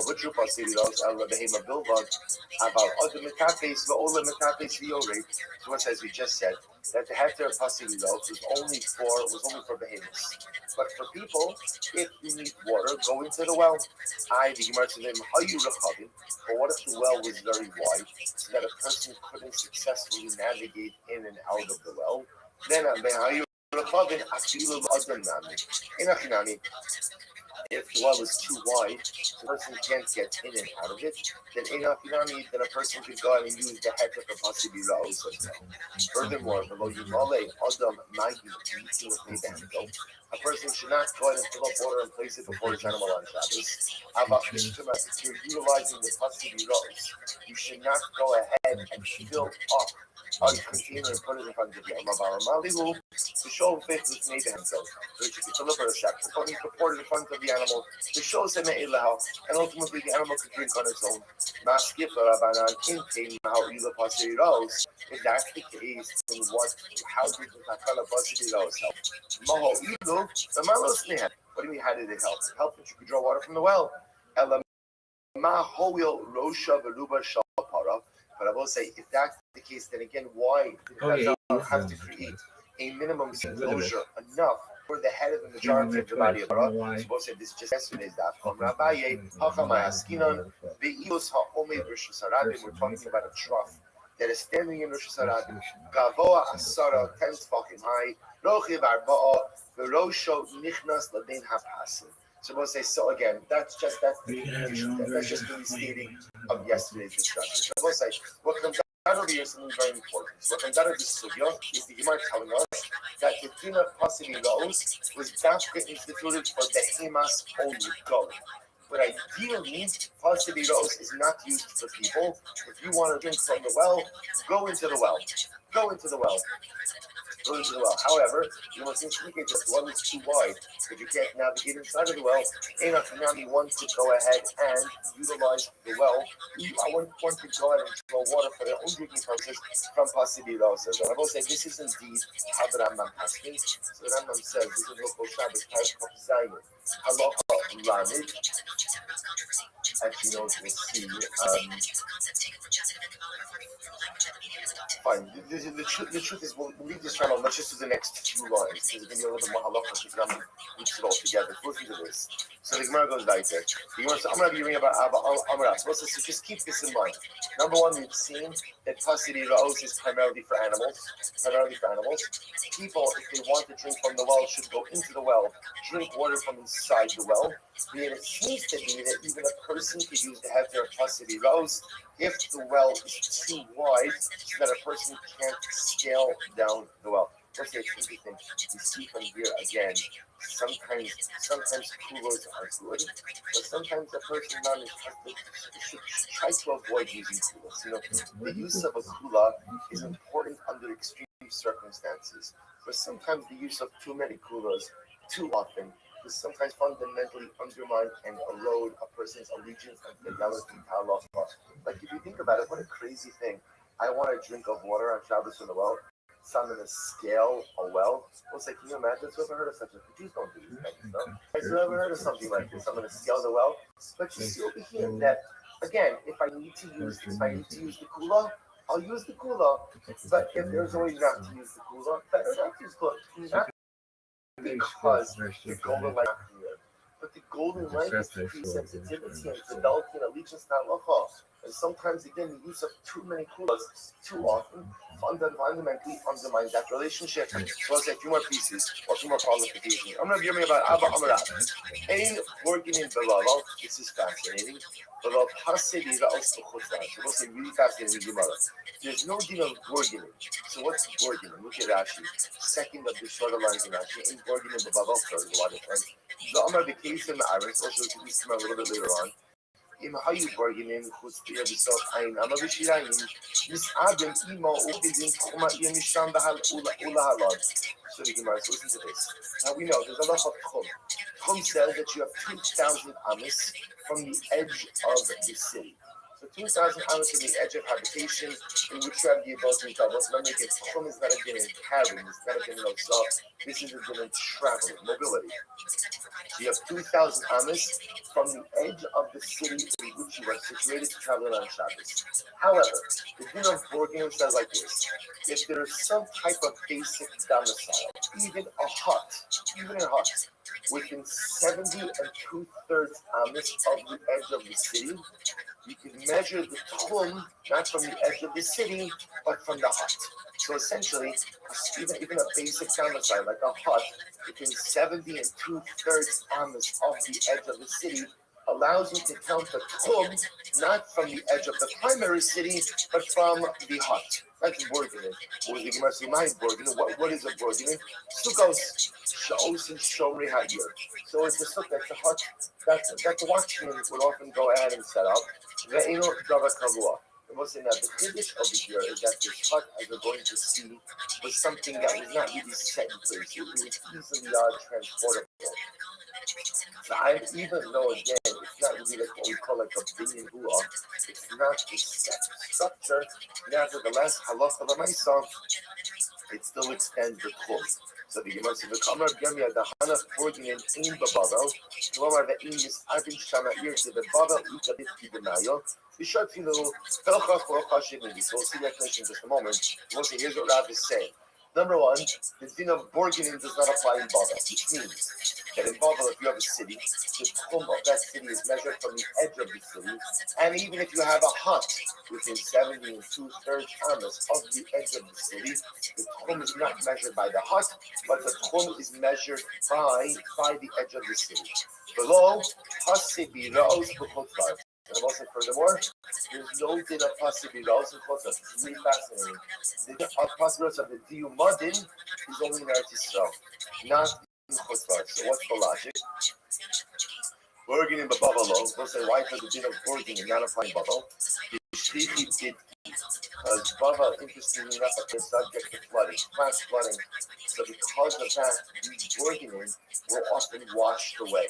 So because it's not dependable or it's not reliable that bargaining is going to be there, therefore it cannot work to go ahead and extend your tchum. So we could ask you just a moment. This is really pretty incredible. So actually, see into that Rashi, he says, Babel was subject to flooding, and therefore halacha l'maisa, you can't rely that the bargaining is going to be there. Therefore, the din of bargaining doesn't apply in Babel. However, lo pasi biros. This is incredible. Why does the din of Pasei Rose not apply to Chutzlars? Because literally there are no yeshivas there. Now what does that mean? Look at Rashi. This is really quite amazing. Lilmod Torah.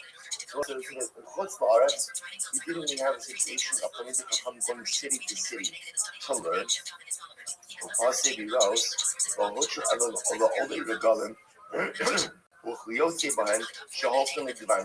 This is incredible. The din of Pasei Rose was a din that allowed you to draw water for your livestock and it's under extreme circumstances for you when you were engaged in the Divine Mitzvah. Right, in a mitzvah journey. So the paradigmatic example of being engaged in Divine Mitzvah was only regalim.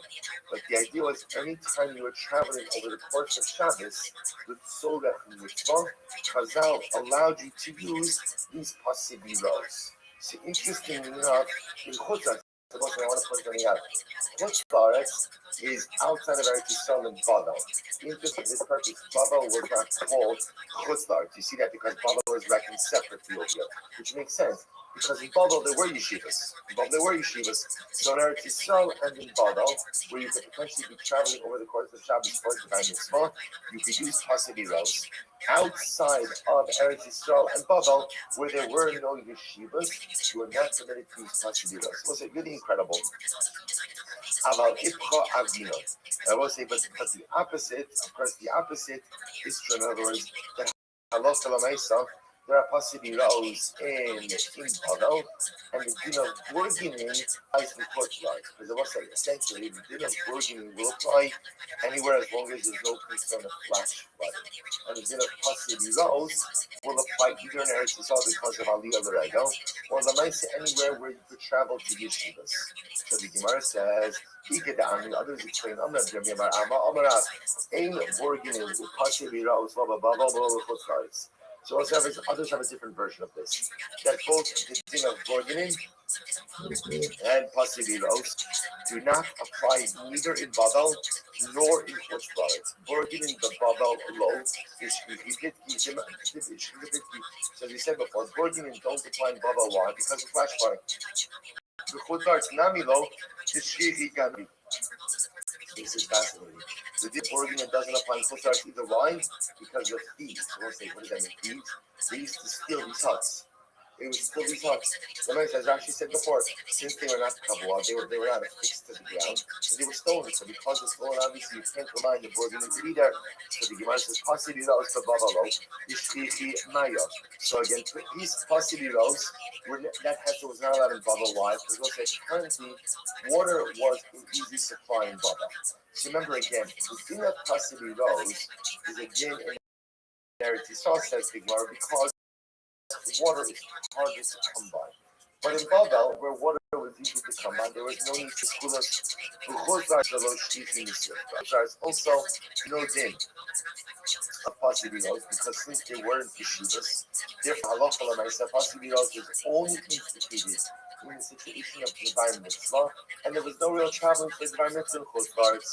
Amar Chisda l'may Breid Rav Huna Breid Rav Yoni Amar Abba Amri Amri Asisu mi Barnash l'Beknishka d'Daniel the Halpasa Parsi B'Shabbos. Let's listen to this. It tells a story.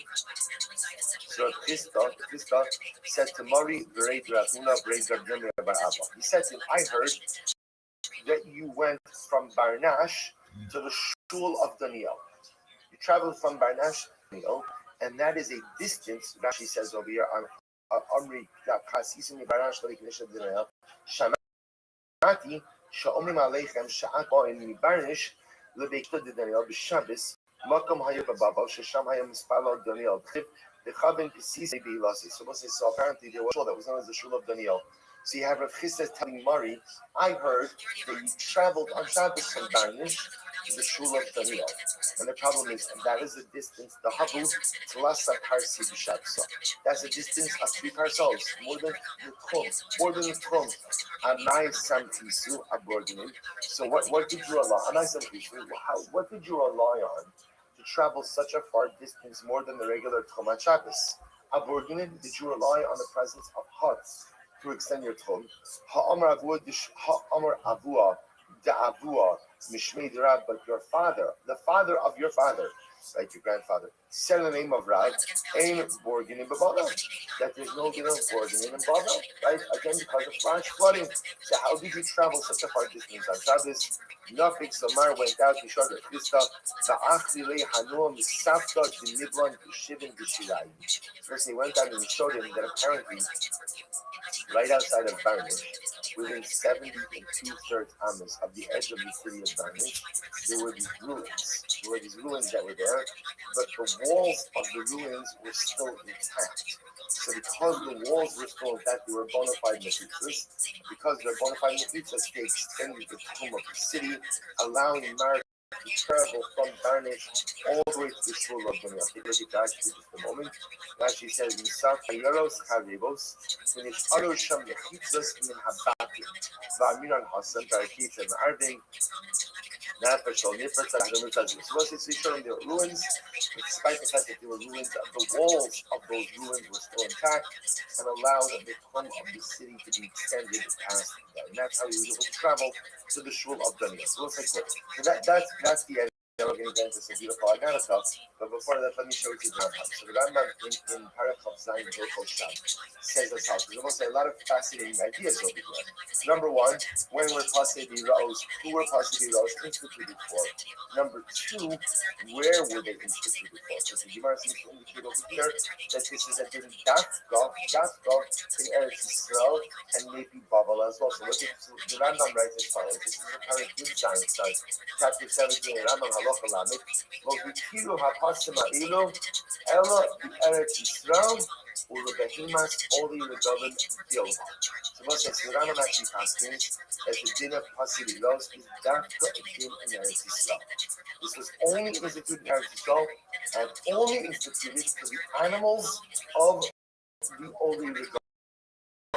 So who Shemiya the Air Mayim Chaim and I will say so again. Number one, only Eretz Yisrael. Number two, only for the animals of only your government, divine mitzvah. And number three, only the air mayim time. A well, that's a well spring, hush of water source. Aval, the shut aratos. I will say again, let's say anywhere else outside of Eretz Yisrael, if you want to drink water on Shabbos, or you want to give to the animals on Shabbos, what halacha? You must understand. Adam yored on the air. Yishke o yasin the kisha matefes b'air gava asar talking yamod b'socha b'yid yishke. Any other circumstance outside of Eretz Yisrael or anything else, if you want to draw water on Shabbos, you can draw water on Shabbos. You just have to what? Make regular mitzvahs. You have to make a regular partition. In how you have the air rakav harbeg. But if the well was very wide, so what the Rambam does ask him that if the well is too wide, so that the person can't go down and get it, you to rely on possibly well. So what's that? If the Rambam asked him that the din number one, din of only applies in Eretz Yisrael. Number two, it only applies for behemoths, only for government, not for a person, unless, of course, the well is too wide that you can't scale it.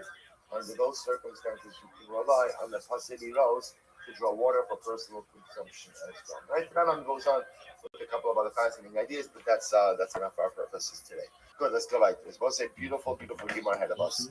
So the Gemara says as follows. Amr Chista, Dorish Mari Bar Amar. So Chista says follows. So Mari Bar Amar darshan the following. He said, "My dichsiv l'chol isi kates l'chava mitzvosech hamod." So what's the meaning of the pasuk in Tehillim?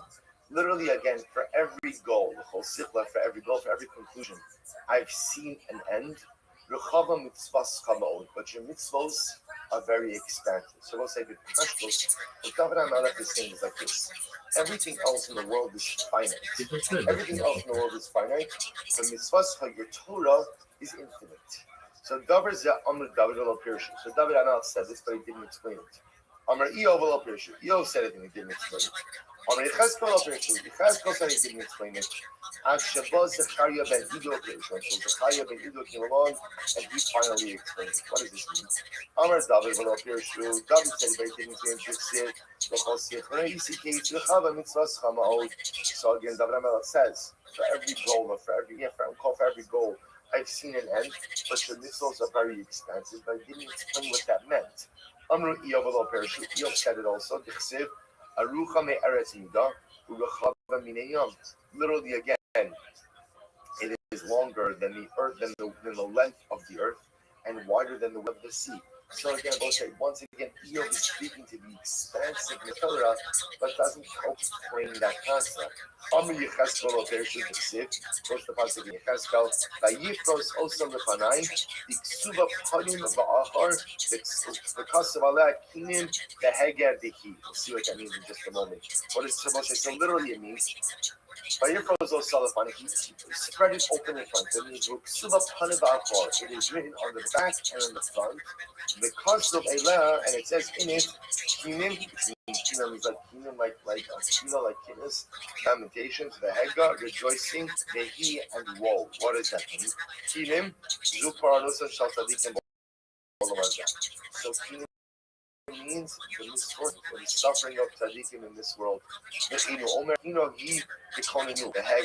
what does Hega mean? Zu matan scholar shemasid lava. The rejoicing of the tzaddikim in the world to come. Omer alai higayon bechinot. Vehi zoi parnusa shalisham la'asid lava. He refers to the suffering of the wicked in the world to come. Omer he quotes over here the pasuk from Yechezkel, Hava al Hava Tava. Ad Shemaya ben Ido Pershi. So Zechariah ben Ido was the person who came along and explained this notion of the expansiveness of Torah. Siv quotes over here the pasuk from Yechezkel. Vayomer Elai Ma'a Torah. So he said to me, what do you see? Vayomer, and I said, Ani Roa Megillah Alpha. I see a floating scroll. Arka Esrim Ba'amal. Its length is 20 amas, its width is 10 amas. And ultimately, again, when it was unfolded, it was Esrin Be'esrin. It was 20 by 20. And it says that it was on the front and on the back. And if you were to peel back, so also it was written on the front and the back. What it's saying, the imagery is, it was written on the front and the back. If you were to peel apart the front and the back and place them side by side, how much would that be? I'm bought in the S, 40 amas by 20 amas. Siv, Mima Dad Bishal Omayim Bishamayim Bezeres Tachim, Nimsa. So when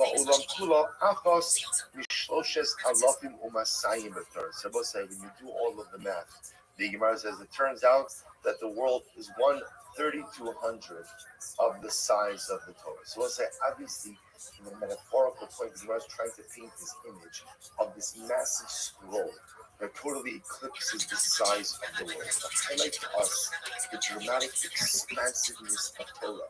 When we speak about Torah, we see that you could quantify Torah. Torah is Tanakh, Torah is Shabbat, Torah is Shabbat. So we'll say, Torah, remember how Chazal referred to the Yam Shal Talmud, right? Referred to the sea of the Gemara. The metaphor, the imagery is an expansiveness. When you stand on the banks of the ocean, when you look out to the ocean, it looks like it's not shame and salt. It has no end. So the idea that the depth and profundity is so much that it even eclipses the size of the universe. That's the image of the idea. From Christa, Darish, Mori, Barmar, my Dixir, Vine Shnei Duda Eteinen, Boad Mutehechal Hashem. Those are actually quite beautiful. You might recall the passage from Yirmiyahu. So it says over here, that there were two literally baskets of figs prepared before the Heichal Hashem. Hadud ha'echad te'inim tovos. One of the baskets contained good figs, tovos ma'od, ki te'ini habachoros. Like the early figs. Plus, just you show me what's happening over here. If you have the Torah or in your Gemara, you see that the Gemara is actually doing over here is kind of splicing together two different pieces. Again, they're both from Yirmiyahu, Parakam, Dalet, Pasuk, Aleph, Sugim, Aleph, 3 days, but it's just taking different parts of it. So I will say, so the image that Yirmiyahu Hanavi is highlighting over, it's really quite beautiful, is two baskets of figs. One basket is figs, tavos, ma'od, kite'ini abachoros on the base, v'adud echad, and the second basket, te'inim ro'os ma'od, of bad figs, asher lo se'achelna me'roa, that could not be eaten because they were so bad. So what's like, what are the two baskets of figs represent? This is really beautiful. Atobos, elu tzadikim gemur. The good figs, those represent tzadikim gemur. Te'inim haro, bad figs, elu l'shanim gemur. This refers ultimately again to the shanim gemur. So let's see, look at this Gemara. The Shema Tomar, so maybe you'll say the basket of bad figs, which represents Yishayim Gimurim, Shema Tomar, Abad Sivra, Ubatal Sikuyam. Maybe you'll say there's no hope There's no hope. There's no possibility of redemption for the Restream. Lomar Hadudoim Nasirea. Moshe says that both of baskets of figs give forth a beautiful aroma. So we'll say even the figs which can't be consumed, right? Even the figs which were bad, right? Even if it's in rotten, still give forth a beautiful aroma. Both baskets of figs have you to give forth a beautiful aroma. So just understand the power of that Gemara. I just want to draw your attention to the lush. See, the Gemara says over here that the basket of good figs. Tzadikim Gimurim. Gemara doesn't just use lashon over here of tzadikim and rishayim. Tzadikim Gimurim, rishayim Gimurim. The lashon of Gimurim represents that person, person could be a rasha, could be like a recreational rasha, like just a rasha on the weekends. I prefer to make a try to be good, or vice versa. The Shem Gimurim, like the Rambam, Eizu Tzadik Gomer, like I should say, Eizu Bal Tshuva Gimurim, the Rambam says.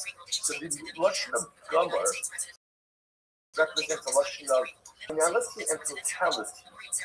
I have different aspects of my identity. Gomer means this is the totality of my identity. See what the Gemara is saying? You might have thought that the Rishayim Gimurim, Avad Sidram Ubat Lasik, you might have thought that a Rasha Gomer, that's it. A Rasha Gomer is down there. Because I don't want to talk about a Rasha Gomer. No, even the Rasha Gomer, I will say it's incredible. Even Rasha Gomer have begotten nothing to rest. We'll say, what an incredible Gemara. Even if a person is a Rasha Gomer, the beautiful scent of holiness is always there. The beautiful scent of ruchnius never goes away. Even when you're nice, even your identity is so fundamentally compromised, the scent of holiness never leaves the Jew. It's incredible. It's incredible. So the Gemara like Dara Shava, my Dichsev, Hadudaim Nasnureh. What does it mean when it says that the Dudaim? Listen, now it's interesting. The first time we see Dudaim is of course the story by Rachel Leah. So there it's interesting that Dudaim are translated as mandrakes. That's off of the English word of Hebrew. Here in this context, it's interesting that it's actually translated as violets. Okay, so the Dudaim Nasnureh. So the Dudaim gave their scent. We'll say who is so beautiful. Elu Bachure Yisrael Shalotamu Tamchit. We'll say so the violets that Dudaim gave their scent. This refers to young Jewish men who never tasted the taste of sin. So we'll say so what does that mean? So the Maharsha comments on this. The Maharsha says this is gospel in the realm of Arias. You'll see it makes sense in the context in just a little bit as well. This is talking about young men who are careful to guard themselves from immorality. No person, I will say no person is dictated that never tasted the taste of sin. Everybody tastes the taste of sin, we all sin. But when I say a person, especially a young person, when passions are strongest, who is careful to guard himself from immorality, that's the Dudaim Nasnureh. That ultimately, again, is the violet who emits such a beautiful scent. And at the entrance where all types of beautiful food that Elu Israel, this refers to the Jewish women, Shemadios Tishehem Leba'alah. Okay, literally it says they tell their whole things to their husbands. So Rashi points out over here, this refers to Rashi. Actually, now yeah, we'll see. Rashi goes over out of order over here. Shemadios Tishehem Leba'alah means they tell their husbands and they become a nida. That the wife tells her husband if he becomes a nida, that her husband shouldn't infer and stand literally, they close their openings only for their husbands. This idea being the virtuosity, the virtuousness of the Jewish woman, that she maintains her allegiance, right, and is only for her husband. So say, what does it mean again? Literally, new and old, my beloved, I await you. I looked out for you. This is so beautiful. So I just want to point out this notion, by the way, we've seen so much in the last couple of days regarding the immorality and how a person is able to conquer immorality. There is the greatest power that a person has, and at the end of the day, the scar that awaits a person who's able to overcome these most innate wants and desires. I just want to point out this idea that the Gemara says that you gotten nastu reach. So we'll say, what does it mean? Young person, right? We're all young. Young person is able to resist immorality. He emits you don't know that the violence gives off its scent. So listen, the concept of scent, which means that your scent is beautiful if you overcome immorality. Scent is something that just exists by itself. In other words, you don't do anything for scent. It's just a part of your being. Something has a beautiful, pleasing scent. It's just a part of their gestalt. It's a part of what they are. You're a human being. Because I was saying that when I'm able to overcome the desire for immorality, it's not just the pshat that I become holy. It fundamentally changes who I am. I emit a different scent. I smell different. I am different. You see, there are certain things that I do that give me greater kedusha, that give me greater holiness, and there are certain things that I do that just fundamentally change who I am. I emit like a reach nichoach. I emit a pleasing aroma. So if I muster up the inner courage to be able to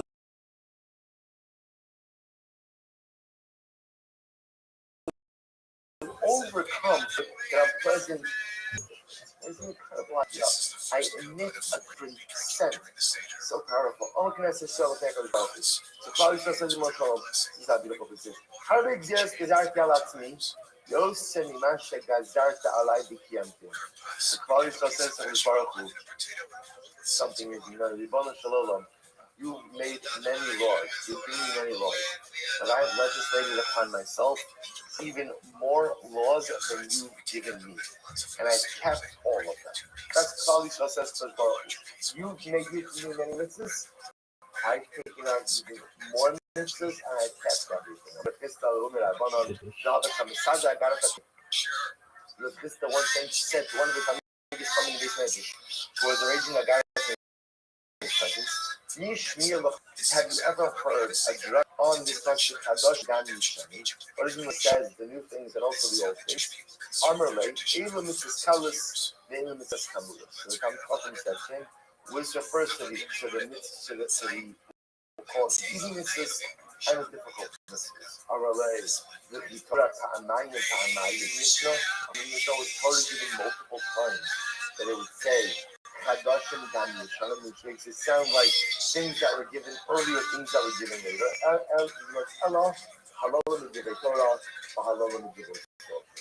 think I will say the consequence is Kadoshim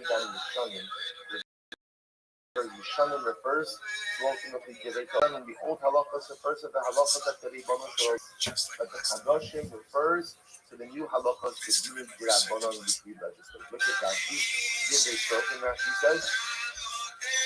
It's the third of Kadoshim Sheniskanchu B'Chodar Vadar Ligdar Geder B'Siyad. Each generation legislates new laws for what purpose? For the purpose of creating a protective fence around it. So beautiful. Zara Shraga might see the Yosem Nehima B'Ni Zara Asos Spalamadi. We'll say, what's the meaning of the pasuk in Koheles? When it says, and even more than these things, my son, be careful, Asos Sparim Hardei. Literally, what it sounds like it means make many svarim. What does this mean? Benihi, Yizahar b'divrei sofer, Yosem b'divrei Torah. Shlomo was saying, my son, be even more careful with divrei sofer, with rabbinic law, than with divrei Torah. Should divrei Torah yesh panan seva lo saseh? His Torah is comprised of positive commandments and prohibitions. Divrei sofer, again, when it comes to the words of Chazal, follow over al divrei sofer chayv nisa. Who violates divrei sofer both sides is chayv nisa. So now what is that? Take a look at Rashi. The seva lo saseh. So Rashi says, yesh kohen she'im v'chayv nisa. About divrei sofer chayv nisa. Al kuvan divrei u'kolei together. There was a quote passage from Koheles that says, he who breaches the fence shall be bitten by the fish. So even though this kind of sounds counterintuitive, like one would need to be more careful with the raisas because they're given by the Ribono Shalom and not the Rabbanon. Yet the Shalom says, he who breaches the rabbinic fence will be bitten by a snake, which means that in certain respects, rabbinic law is dealt with more severely than biblical law. What's the idea? Because the idea is that rabbinic law is the glue that keeps us together. The rabbis of every generation, not about that every generation, they say every generation has to legislate new laws because of the time, because of the circumstances. So mamish is the dealing Rabbanon that keep the fabric of Klal Yisrael together. And if you don't go ahead and adhere to the deed, like if you don't adhere to the deed Rabbanon, then although the Doraisas may still be in fact for some, but it's only a matter of time to the fabric of Klal Yisrael and Rabbanon. That's why amazingly enough that there's sometimes greater severity attached to doing the Rabbanon than there are to doing Doraisa. Shama Tamar, in Yesh Ban Mamish, or maybe you'll say 1 second, well, if the Dinei Rabbanon are so important, then why didn't you have to be part of with this without reading the Torah? And it was like this thought crosses everyone's mind at some point in time. Like if the rabbis and Chazal are really right, then why didn't you have to be part of with this included? So let's listen to this. Asot Svarim, how they increased. They wrote at a certain point in time, you could keep writing Svarim, and keep writing many Svarim, and they will be no end. In other words, we're saying that Torah continues to evolve and Torah continues to go on. It would have been impossible everything to writing in one sefer, and therefore HaKadosh Baruch Hu has to be mechalik between a Torah Shabbat and a Torah Shabbat, between Dinei Doraisa and Dinei Rabbanon. The laws are they that was literally translated, which is means much study, coziness or tiredness of why do you the think your flesh. hands are so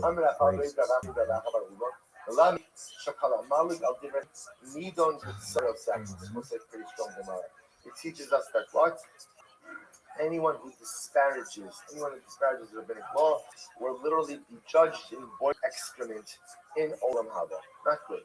Not good. The idea being, you see in the Gemara's quoting over here, so it's easy to go ahead and say the rabbis are just adding on layers to halacha that are not necessary. I'll keep the Doraisas, that's all I need. So you see Chazal coming along and saying, there is no Yiddishkeit without the Rabbanon. There is no way of life without the Rabbanon. The whole point of the Rabbanon is that the Rabbanon teach us how to take the Doraisas, make them applicable and sustainable in the real world. So you see something like this, that if you go and disparage the Rabbanon, you're going to burn and boil excrement in Gehenna. It's obviously it's a bit hyperbolic, but it's the idea of Chazal telling us there is no life without the Rabbanans. And we see this. We see this that any time you try to peel away the Rabbanans from Jewish life, it's only a matter of time. It may take years or it may take a few generations. But at the end of the day, absolutely you lose your way. Does it say lahag, disparage? Lahag ksiv. Then lahag, we'll say, the way the Gemara was interpreting the passage was, the word is lahag. The Gemara mentioned it as lahag, which means disparage. The Gemara doesn't say lahag with an I in disparage. It says lahag with A, which means to learn. What it means is whoever engages in the study of Torah, specifically the studies of the Rabbanah, like the studies of Gemara, is like the case. We'll say, what's the shot with that? That if you study Gemara, you study Dinei Rabbanah. So it's like you have your case, then your others is beautiful. He says, just like when you eat, how do you feel after a good steak? How do you feel after a good steak? Satisfied. Satisfied. How do you feel after a good laugh Gemara? Satisfied. Satisfied. There are certain things in life. Which give you a certain level of satisfaction. So the truth is, in a Kashmir level, a good meal, a good steak, gives you a bishrak. You feel good after it. You feel in a sense like the world is good. There's like, if you have a good steak, today's a good steak and a glass of wine. There are no cherries on over here. Right? But it's right? A good taste and a good glass of wine all the time. So again, the universe is in equilibrium. Right? Life is perfect. The only thing I'm missing in that moment is Mashiach. And maybe giving me feels like a little bit of Mashiach.